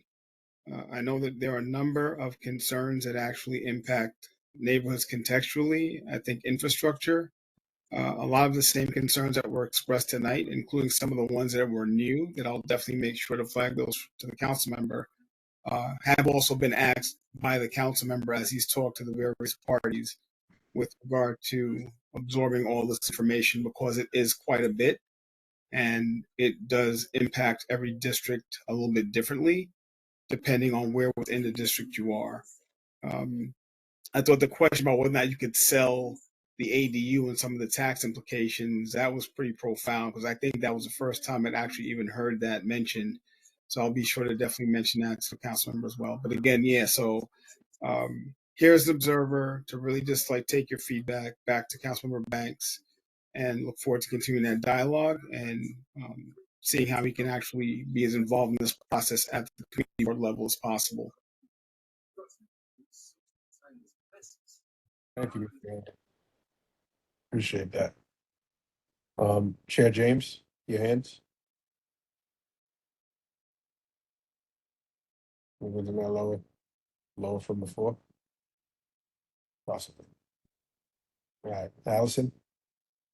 My honest opinion is I'm not wholly in objection to the text amendment. I just think that you have to have a holistic approach, and you can't look at things in a silo like DCP would like us to do, because we have lived with this experience. We know if that UAP part passes with that 20%, that same property owner at Nostrand and Farragut, they're just waiting for City of Yes to pass, so they wouldn't have to come to the board and they'd be able to build the structure they want with no parking. We know that. So these are the things that we have to be aware of as a result of basically eliminating the role of the community board to have much say in what goes on. And those are the parking, that issue. And while I know that in my mind, the ADUs could actually be a good opportunity for people, it can't be an opportunity that's made real if there's no support to actually have people be educated on what it costs, what the implications could be tax-wise in terms of property or income tax, in terms of if it's an investment property, and not knowing those things is a problem. And not having any kind of funding that's that's being developed to support it, or to lower the risk tolerance so that more people could access it, because most banks are not going to just give you that money just because. You have to, there are no mechanisms in place to actually lower the risk so that people could access the opportunity. Then we're not really changing anything, except for people who already can do that if they wanted to, so long as the zoning is in place. It's just not going to create enough access for most people. And those are the things that bother me about it. I don't disagree. I did have a question that I see on my notes now that I'm probably going to follow up and ask later. What other community board can actually, like ours, can also have ADUs, has the TOD for the transit and the UAP opportunity, right? That's eliminating parking. I don't know if there's another community board that can fit those parameters quite like ours, especially with all of the unutilized FAR that's already here now. Off record, on record, I did have conversations and asked about how the R12 would be utilized. I did recognize that tonight, saying that it would be a ULIP, but I have the same concerns about what's going to trigger any of these changes, when it happens, like, the sentiments were the same, that we don't CB have, 18, huh? CB 18, Sorry. I didn't hear what you because you were saying which other community board, Oh, I mean, yeah, there's oh, several, if it's, and they abut us, so it's gonna be problematic for us. yeah, it's trying to see how, to Allison's point, how this is in a silo, but there's other things that's gonna be either consequences and benefits. And the number one concern I brought up was the limitation of the community board's roles. I'm not really still certain how this gets executed, and potentially certain areas can rezone or change their zoning classification without oversight. That needs to be clear to me. Uh, and I'm gonna ask that, but, the uniqueness of the three things or the four things that were actually brought up, and inclusion of the parking, I'm curious how many other boards, but we named one, can actually hit all four markers like our district can and has been for many, many years. Um, Hazel? Um, I am very concerned because I have listened to a lot of this in different of their presentations over the last couple of months. And we are going to actually have no rights whatsoever and no protections. The people are not paying attention to the fact that the majority of community boards voted against this, but yet DCP approved it, and now it's going to be a text amendment. And even despite the fact that the majority of community boards voted against it, a lot of community boards did not find anything in this, any redeeming features here. And we know this vicious, disrespectful developers that prey on our community as it is. And now this will give them a free rein, and it's just an open season on the residents of this community, will increase the harassment of the residents in the community. And it's just going to be a free-for-all. And it concerns me greatly because our seniors already get preyed upon. Even anybody gets preyed upon in this community, and deeds are stolen and all sorts of things go on. And now they can do it with reckless abandon. Yeah. And, it's called the city of yes for a reason, right? And it should be a city of no. It's hard to see how.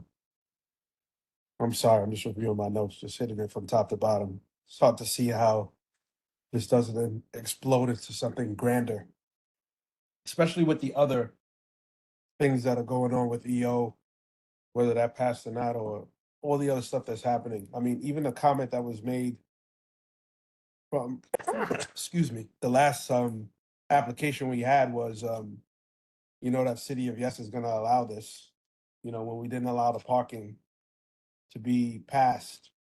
And here it is, right? That very last BSA application that we actually reviewed, probably, I'm not sure from a commercial perspective, but probably would be able to be built without the parking restriction under this. So something that's very close, or the last order of business that we actually reviewed, they have an out now to put that application back in, should this pass. If I'm reading it properly, and I think they were R6, right? If that restriction goes, then they wouldn't need to come to us for a review, and they could actually build the structure that they were looking to do originally. Could be problematic. We have to thoroughly review and collectively get our opinions together. I mean, we're the stronghold of the community board that base their opinions off of our recommendations. I don't want to rush it, because I don't want to miss anything, but we have the information now. And how does everyone feel about trying to, once we get the slide deck and I have everything in place, next month's meeting, which is going to be critical, I'm going to ask that everybody has to attend. We're going to have our opinion formalized. We're going to have our comments in place internally. And then I'm going to have to share those with the board as detailed as possible. I want to find out if we've utilized mechanisms in the past to make sure that, we everybody doesn't get slighted or everyone has an opportunity to have their things in, and obviously, I'll have to put it all together in a way that's palatable so that I can deliver that message to the board. See hands raised, I'm sorry. Yeah, mine is. Yeah, sorry, yes, Chair James.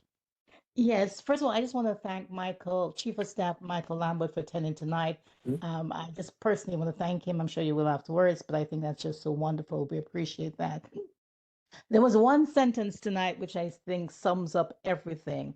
When I asked about the impact on other boards compared to ours, the response was, well, yes, and I want us to review the tape if possible.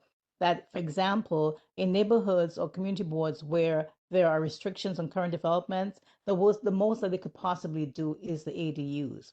So what I'm simply saying is this does not change anything for the other community boards who have not been doing their share. It's going to be impacting us greatly because already we are vulnerable. Thank you. Yeah, the problem here is how are they measuring success? We all know that the increase in volume hasn't worked. It hasn't been working, right? And the answer is always to build more. Right? The consequence falls on the ownership and the landlords and the people who own in the neighborhood. Even the people who don't can't afford to stay here anymore. I'm not really sure how they're measuring success by doing this. They don't even have evidence to show that this is actually real, that it actually works, you know? Whose hand is raised? I'm sorry. Ms. Viglianti? Yeah, most, excuse me, most of the community boards have voted against this. And I know that, I think Community Board 18, they have like a petition in opposition to the City of Yes. I don't know if anybody knows about that. I don't know if that's something, if we could look into doing something like that where we get signatures of things that we want to change or things that we're not happy with in the proposal. I don't know really what we should do. But my real question is that this gets voted on by the council, right? By the city council, right? They're the ones who make this decision so do we know how our councilwoman feels about this? Are we pursuing that? Because I think that's where we gotta focus our energy on getting out whatever it is that we want out of this. We have to get that information to her, right? Absolutely. Does anybody know how she feels? Has anybody spoken to her recently about it? Because I haven't spoken to her. I don't know what her thoughts are. They did I don't know what request, Sarah thinks, but I know that Rita Joseph is a no. Yeah, I'm sure that. She said she's a no. They've seen the proposal long before we have, so they had eyes on it for a period. I would think that they should be able to have some opinions on it. they asked for our opinions. I sent mine, but they let, Councilmember Lewis asked for our opinions some time ago. Okay. Yeah, we'll reach out. We'll reach out to the officers and see what they say. Yeah, because it's important to know how she feels about it, I think. Maybe if we can get her to talk about it at the next board meeting or at the May meeting, the June meeting, whenever the next meeting is. Okay. Questions, let's take a notes. Okay. Thank you, Ms. Vigilante. Mr. Dawes? Hello, can you hear me? Okay. So I agree with Hazel Martinez that especially without the access to capital, it makes our community even more of a target for developers. And to me, that's one of the huge problems. And as Allison talked about, we also need to look at all of these things holistically. When I was speaking earlier, I was talking about our neighborhood already being saturated, oversaturated, and they know that we're oversaturated. So for me, it's if they're talking, if they're trying to sell it to different community boards, is everybody doing their fair share? And they already know that we've done more than our fair share. Can we be protected in a way where, okay, they've already exceeded the amount of developments? Did any additional new developments have to need special approval? I'm not sure if Can I that's possible. interject for a minute there? Okay. I just Go want ahead. to, Mr. Dawes, I don't know if you were at the community board meeting where the borough president was there. That was a number of months ago. And I specifically brought that up to him and said, you know, we've already had our share of development and can we, I basically, you know, I said, can you give us a break? Which is what you're actually saying. And he was adamant that no, you know, everybody's going, when nobody's going to get any special treatment. So I think that that's the way they feel about it. I don't think there's anything we can do. Thank you That's, for yeah, sharing that. What I would sure. say additionally is that we've done reports in the past. I think it's with WXY. Allison mentioned a report done with the students, currently being done with the students from Columbia. It's not that we are not willing to change the zoning in our neighborhood. We just want to have more input, especially since we are the stakeholders and we know the problems that occur.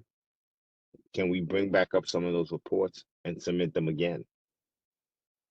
Where we're approaching them and saying, hey, yes, we understand we want change. Yes, you understand that you want opportunity. Here's where the change in opportunity could occur in our neighborhood. We are willing to work with you, but you can't treat this neighborhood like you treat every other neighborhood because we're more at risk than the other neighborhoods. And if you follow some of these suggestions that we've done research into, this can mitigate some of the problems that we have already occurred that we can see being exacerbated down the line. So I think some of the reports that we've already had, even from years in the past, where we're making zoning changing suggestions, can still be used now. Maybe they might need to be modified a little bit, but that gives us the approach that, look, we're willing to make certain changes. Here are some of the changes that we're willing to make. But based on what you've already said, we're already oversaturated. So work with us that way, where we're not just saying, give us an exemption, but here are some suggestions on what can be done in our neighborhood. Thank you, Mr. Torres. I think our most recent report is still being developed. I think whenever you put out most recently, but yeah, accessing older reports to excuse me, accessing older proposals to make sure that our ideas is out there. I'm not opposed to. I think that's a good idea. Sorry. A lot of hands. Mr. Price?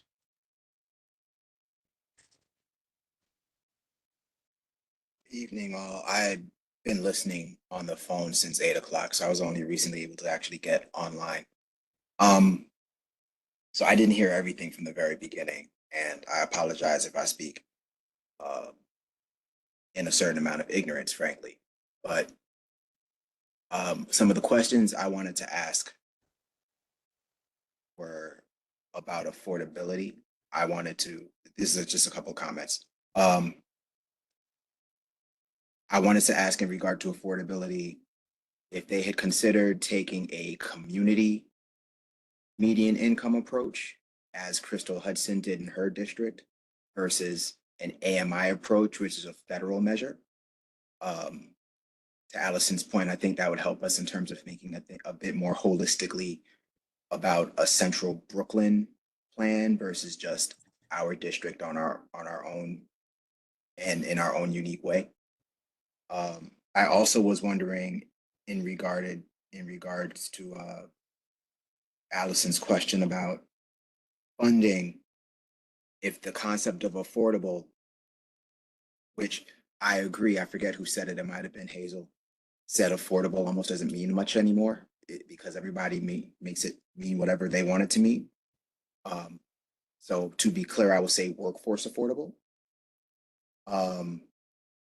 I was curious if the definition of workforce affordable housing and the development of it through the ADUs includes sustainability in the construction of these ADUs.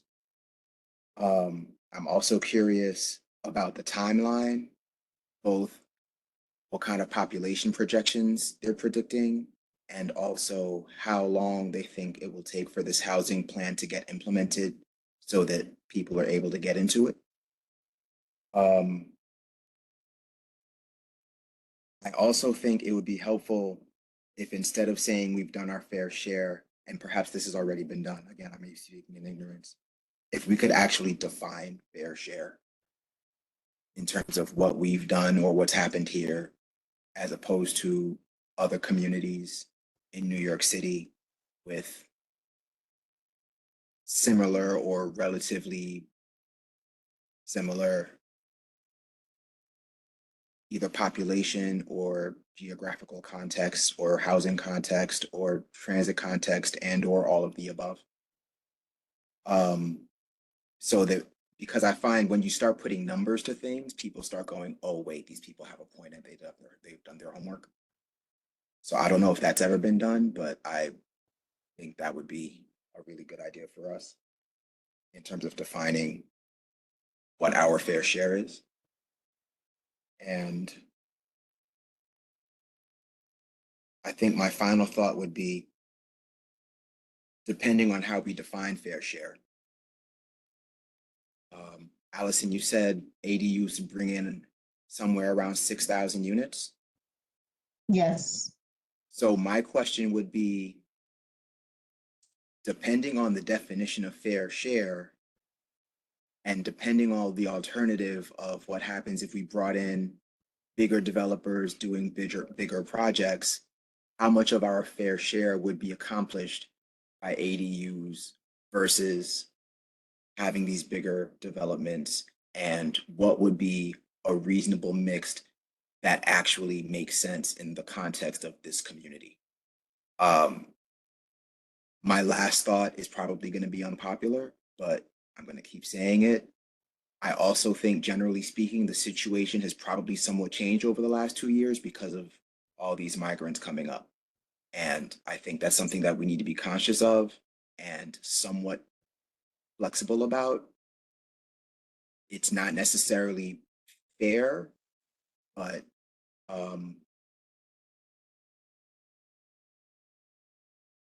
someone said something earlier to me today that I'm holding to, which is we need to do a better job as a society of holding on to our humanity. And I watched some migrants get cursed out by some guy driving by earlier today. And my first thought, honestly, was Jesus was an immigrant. And I don't know, that's holding with me today. That's all my thoughts. I apologize for being a little long-winded. Mr. Price, thank you. Ann Hudson, I'm a lawyer now. Thank you. Good afternoon, everyone. So the issue that I'm having with all of this is we could look at the situation in terms of the vacancy rate. I think whatever number they're putting in terms of that is not accurate, because from what I can see, we have a lot of buildings in the community, but people are not renting them out for various reasons. And I think Mr. Dawes and Mr. Price touched on that. And that is because sometimes the tenants are occupying the various places and they are not paying. That is a major issue. So people are not, and it's very hard to get them out of the buildings. And it takes such a long time. So probably, and they do various things, right? We know they're not paying their Rasta people. So people are not opening up their buildings to make them available. So I think one of the issue is that we need to look at that vacancy rate. I think it's inaccurate, very, very inaccurate. So maybe we could find some way to look at it and get a more accurate measure. And that would indicate that we actually do have enough buildings within our community, various districts and so on, you know, and that would lend, that would give a figure. Someone did mention that if we had a figure to indicate that we are saturated already with buildings, and the vacancy rate would indicate that, right? So I'm not sure how we can move forward in getting a more accurate reflection of that figure, because I think that could be used to show that we actually do have enough buildings, enough infrastructure, so we really don't need any additional buildings. What we do need is some way to better utilize the actual buildings that we do have already. And one of the reasons that it's not being utilized is because of the issue of the tenants, right? The fact that they're not paying, they're putting people at risk in terms of their mortgages. So people are not as, and of course they don't pay their harassed owners. So people are very reluctant to make their premises available. Okay, and maybe that is, to me, because I see that with many of my neighbors and so on. So that could be one of the issues that we could look at in terms of getting a number to show them. So that's basically what I wanted to say. Thank you, Ms. Hudson. I think that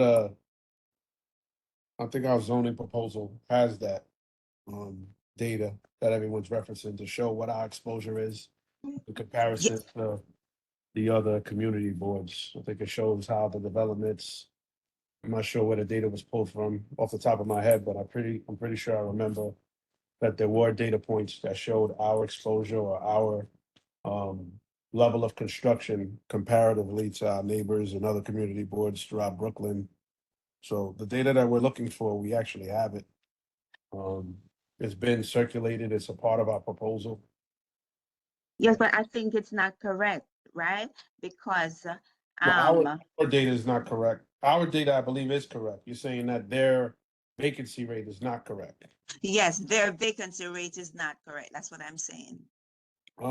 The two things don't really correlate, because the one thing that we're showing is we're showing the level of construction in our neighborhoods versus others, but that doesn't, if we're also saying that the same construction isn't being occupied, then, the two things aren't really speaking to the same data point, How they gather the vacancy data, if it's based off of HPD, I'm not sure how you do that, if they're collecting rentals, if they know and more of their rent stabilized buildings, if they have a gauge on that. I'm not sure, but hopefully they'll give us that information. I think we requested that. But yeah, you had a comment, Allison?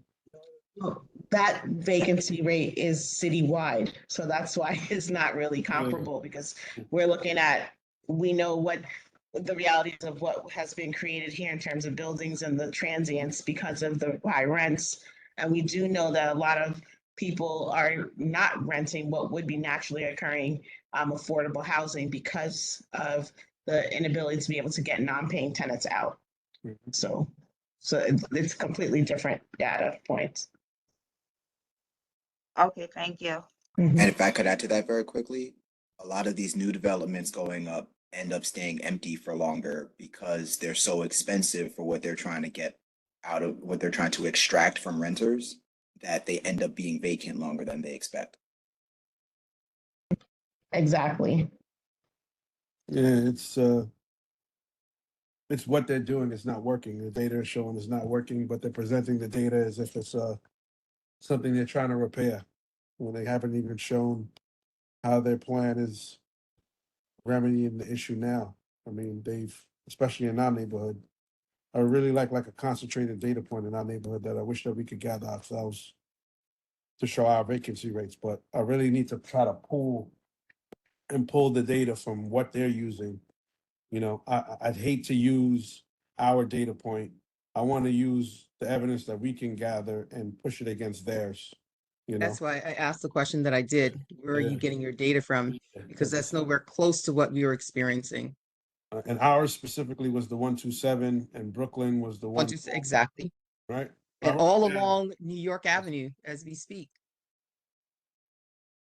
Could I share something here, please? Absolutely. Who's speaking? Yeah, this is Murray. Mr. Murray, yeah. It's the first time I'm actually getting to share, but I believe that I have something interesting to actually share regarding this. That's why I'm imposing. Regarding the ADUs, if the zoning is approved, immediately our property values will increase. The problem that may occur is this: there are a lot of people within the community who are selling their properties. So we're talking about the developers, but we have to also talk about the people in the community who are selling the properties to them. That's one thing that is occurring. The other thing is this: Department of Finance, I left a comment on this. The Department of Finance will increase your property values. And I know that for a fact, because what will happen also is let's say for instance, the ADUs are not tied to any specific cost. Let's say it cost you 50,000 to build that extension to the house in the back of your yard. What finance will do is they will come up with a value for that particular improvement. And when they do that for residential tax class 1, what will happen is that they will use 6% of that new value and then multiply it by the tax rate, which is 20.085%. So definitely your taxes are going to increase. And in effect, what will happen there is the Department of Finance is not going to use the actual cost. They will work out what value that 50,000 that you spend could increase the property value by 200,000. That's the number that Department of Finance will use and apply the 6% assessment ratio and then multiply it by the tax rate. So we are not looking at that. And that's why we have to consider the cost benefit analysis to what the bone that they're throwing to you.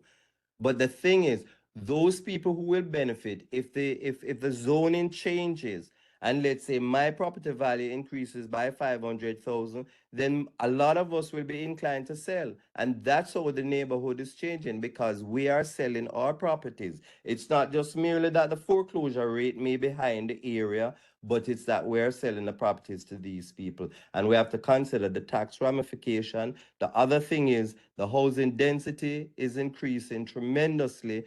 And if another superstorm, Sandy, comes, then it's going to be issues, as somebody else had mentioned. So those are some of the things that we need to consider, that the pressure on the infrastructure is too much, and city planning has to limit the amount of the zoning and what they're allowing. Department of Buildings has to step in, and the Department of Finance, if they're not going to grant the homeowners exemptions or abatements, it's not going to benefit us a lot.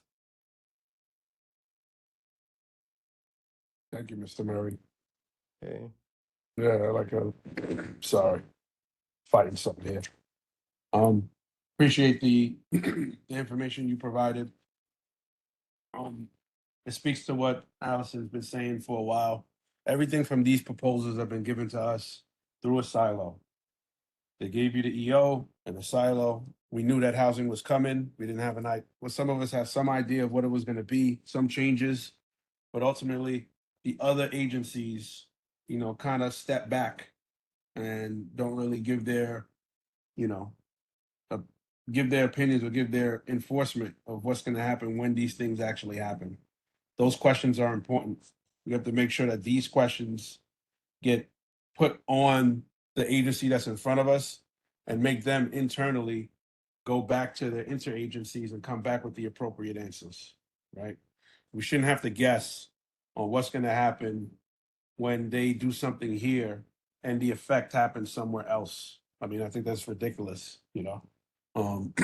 But it's how they've been approaching these initiatives and these text amendments. Everything has been, you know, portfolioed, and then you have something else that's happening that someone else will benefit from down. Like, what's the full picture of everything together, right? When EO happens and there's bodegas in the middle of the streets, and you know a building gets reclassified, and then does housing now allow that building to become an R11 or an R11A or an R12? Like, what's the end game for all of these proposals being together? I think that's a bigger conversation that we have to look at. And Hudson, I'm going to lower your hand. Hazel, excuse me. Okay, I also, we cannot ignore the political implications here. Because remember, the developers finance our politicians' campaigns and a lot there, and so those, they're inclined, and they seem to favor them over the residents, so we cannot ignore that. Yeah, we'll have to hold everyone accountable, finding their opinions or publicly getting statements from our representatives on where they stand on this proposal is going to be important. Adele?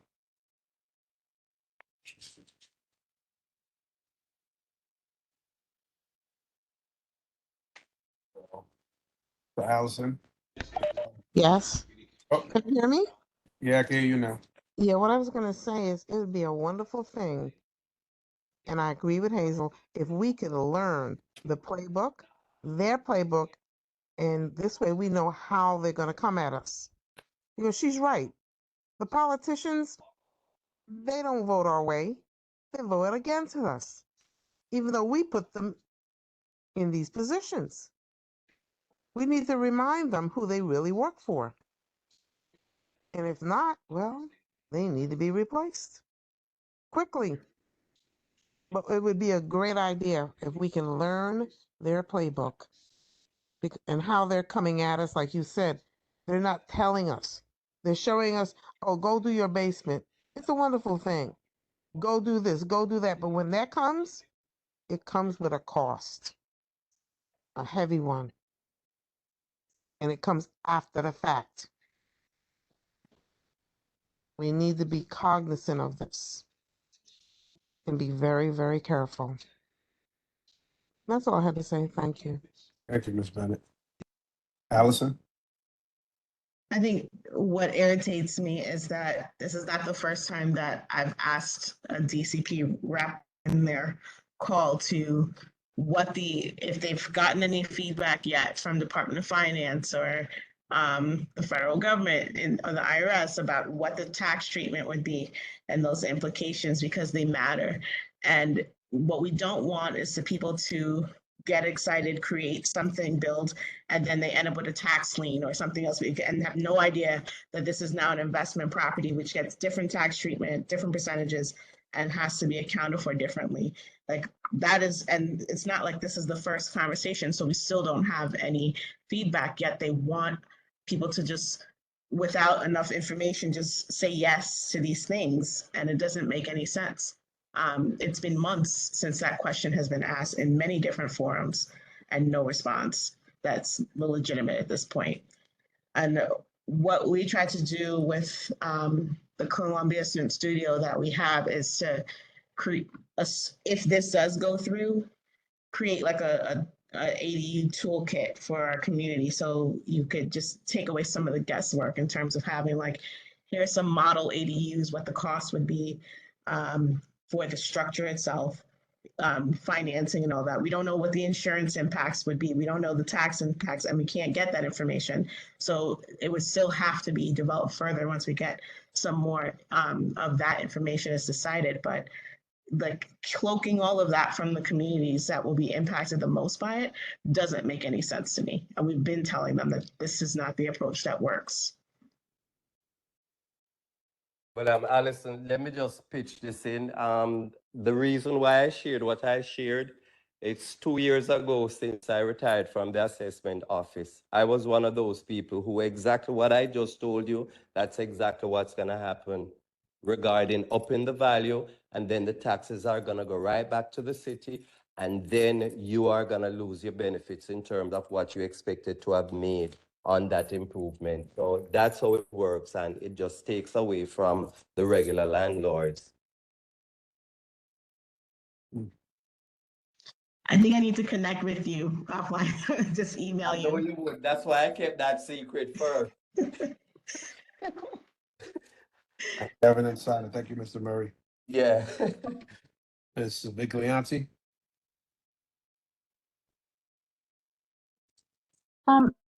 Two things. As a private homeowner, I am totally against the ADUs. Unless it's in your basement or in your attic, because if you're extending the back of your house or you're putting another property on your backyard, you're affecting all your neighbors. And I, as a long-term homeowner, I have bought this house. I didn't buy this house, but I inherited this house. But it has a certain look. There's a certain structure around it. Now you're going to have somebody buys the house next door. They're going to put an addition on the back of their house that blocks my view. Then the person on the other side is going to put a house in their backyard. So when I'm in my backyard, I'm looking into another house, which is going to be 10 feet away from me. The quality of life that people are going to have that own homes, if this ADU thing is approved, is going to be horrible. The only way it works for me is if you're going to do it in your basement or you're building in the attic. That's all I have to say about that. Sorry, I had to vent. Not a problem. Hands raised, Hazel, is that from earlier? And it wasn't lowered? I'm sorry.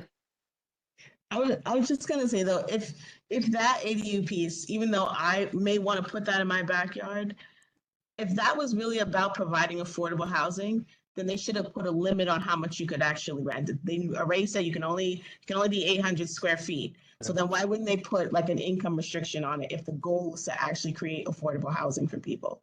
It just doesn't. It's like what they're doing doesn't make sense if that's the goal. No, it's just a way to to put more people into smaller areas. That's all it is. It's a good point. It's a good point. There is no value associated with what those units could actually be compared to the market. I mean, who's to stop somebody from charging $4,000 for that 800 square feet? And you can get there are apartments in Manhattan that are 400 square feet that are thousands of dollars a month. Like none of that has anything to do with affordability. And they still don't have an answer. I've asked so many times that question. Well, are you going to be able to sell that property? And no, they still don't have an answer to that. It makes it more appealing to developers. Go ahead. It's just a way for them to come tax the heck out of us. That's all. And for you to lose your property. Excuse me. Plus, it opens the door to increase the FAR. That's what's happening. Yes. And they're going to tax the heck out of you, and you're going to end up losing your property. I think it also makes it palatable. So they reach high so that there's something that you're going to say no to. So it makes it look as if they're having conversations or collaborating to make this a workable opportunity for everyone, where they already know what their aim is. The trick is there is no opportunity for us, only for them. It's going to be an opportunity for a small amount of people, and those are going to be the people that are going to be pushed out on television and talked about. They're going to help create the narrative, but the real opportunities for the developer. If you're telling me I can put an ADU here, that makes your house even more valuable for me. And if you can't pay your taxes, that makes it even easier for me to get control over your home. That's what it is. And do you And that's notice why, that we always have these, we have all these public hearings, but it never changes their opinion. There's never any adjustment to anything that you, no matter what people say. No, they're just automatons. They're just trained to say a certain thing, no emotion, nothing. And they're never gonna respond, and we're never gonna get what we want out of them. and The that's city why of I'm yes is a saying, mess. City of yes is a mess. That's my mantra. The city of yes that's is what a I'm joke. saying to you guys, that what will happen is for those of us who are ready to sell, to move to Florida or wherever else, we are going to sell because technically the property values are going to increase. And this will add maybe another 100,000 or Mm. 400 or 500,000 to what you could have gotten before. And that's why the incentive will be there. And in effect, the long goal, as I said, is that yes, they will get the properties and that will set the tone to increase the floor area ratio a lot more because it's all about the greed, it's all about the money. And these first people Absolutely. selling never maximize because they don't really know their property value Yeah. and the market value. So really, it's only the developer that will be able to really take advantage of that.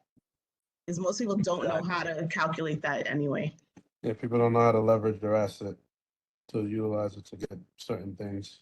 But And that goes to education and telling other ways to get money without necessarily selling to a developer. But in the chat, I know Mr. Frey and somebody had mentioned that many people have mentioned getting the actual vacancy rate. I don't think we actually need our actual vacancy rate. I think what we need is a group of landlords explaining why their properties are vacant and explaining some of the scenarios that they've had to deal with in New York City. It's some sort of like an ethnographic approach or focus group approach. Because if we look at the squatter story and why there are four proposals to change the law about squatters' rights in New York City, it was because of the story that went viral of the woman being arrested because there were squatters in her own house and she couldn't get them out. change the locks. Yeah. Exactly. We need a narrative. It's about a narrative. It's about putting a face or multiple faces to it. So when other people hear about the story and they can start to understand and see how ridiculous some of these things are.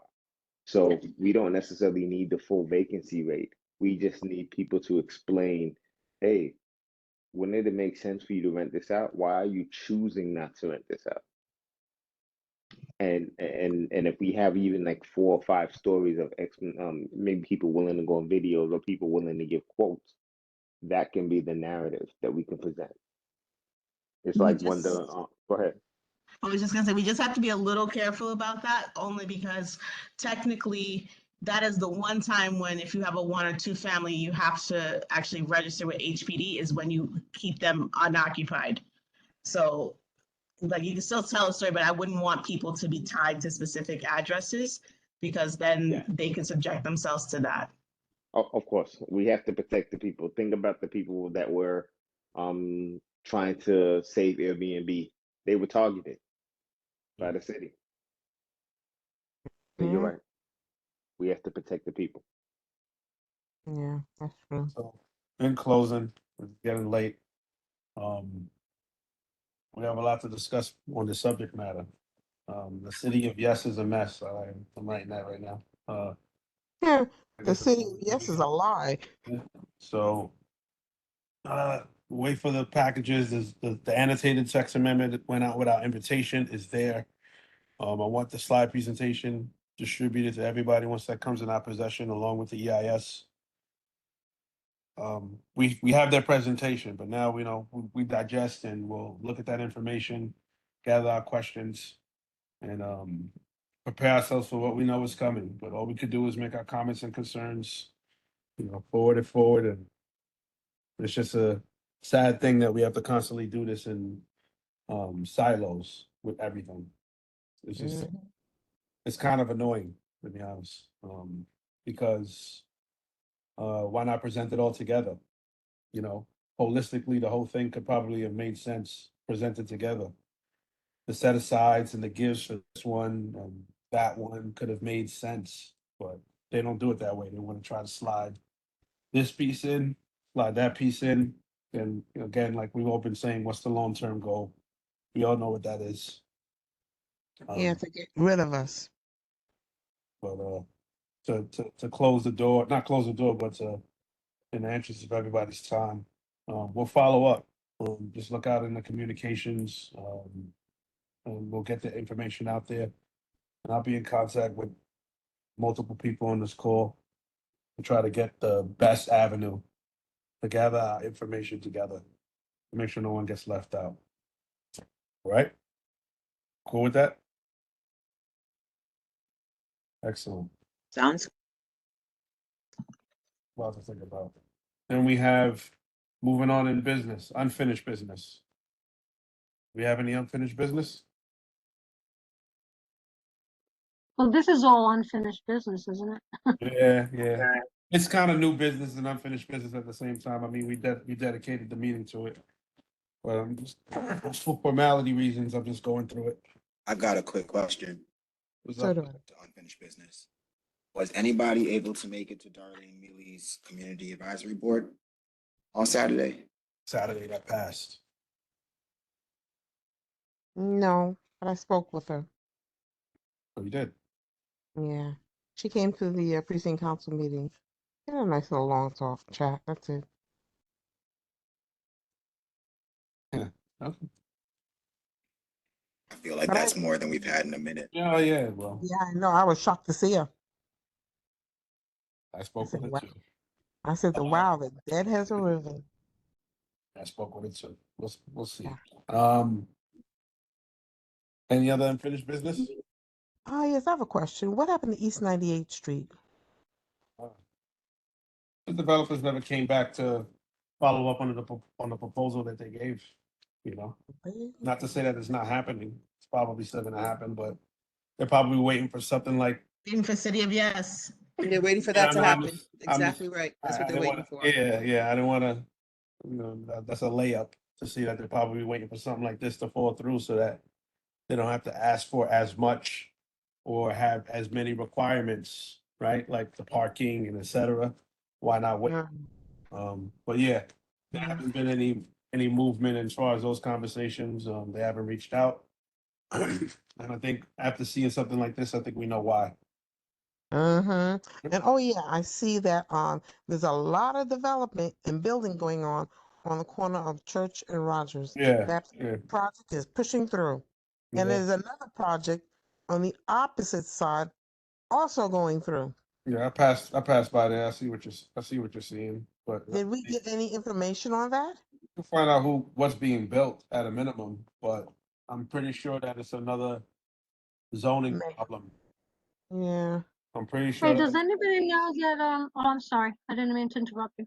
Go ahead. Sorry, I'm pretty sure that's another zoning issue with the underutilized FAR. Just based off of the way that the neighborhood looks now and what they're trying to build even in adjacent properties. What they built further up Rogers Avenue.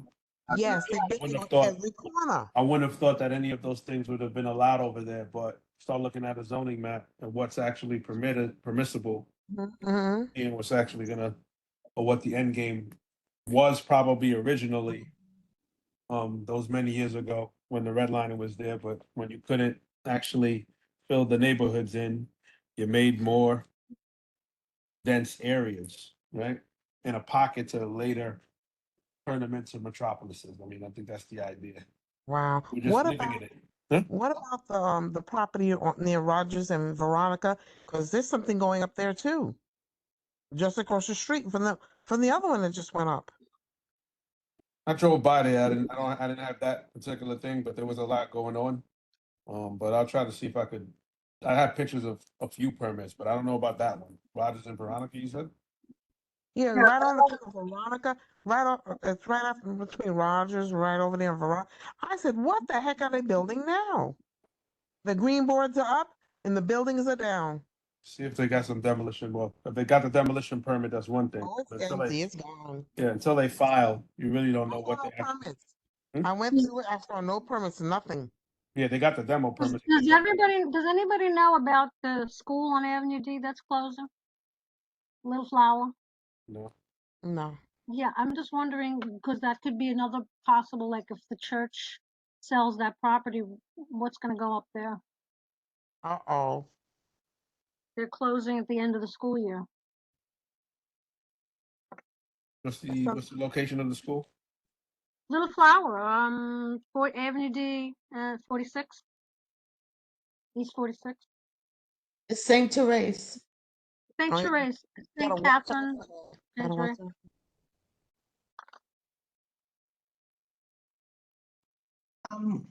Mike, I have two things. One, that dilapidated Sears Kit home on 34th and Farragut is now up for sale as a development site. The one that's like surrounded by the two buildings, that one is now for sale for like 1.5 something.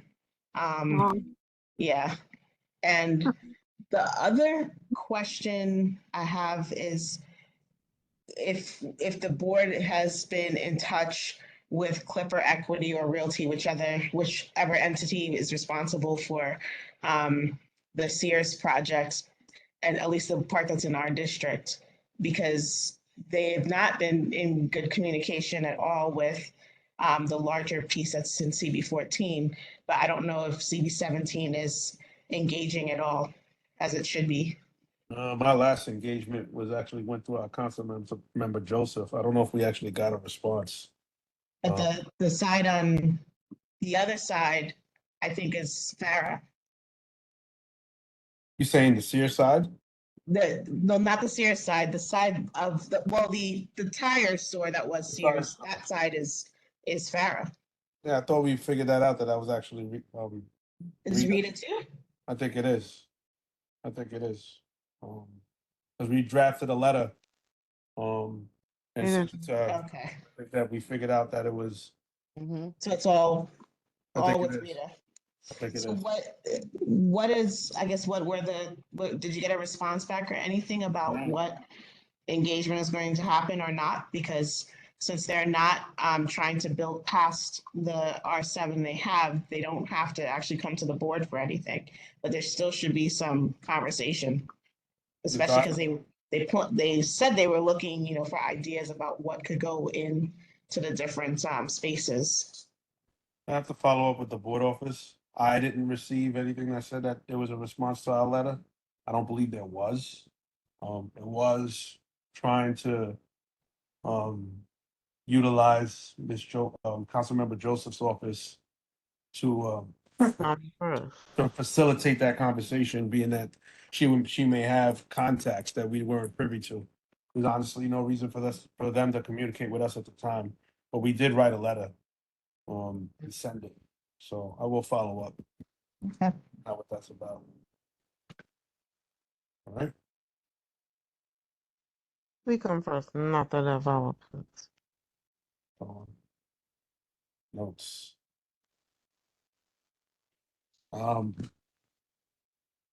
Moving on to new business. Any new business?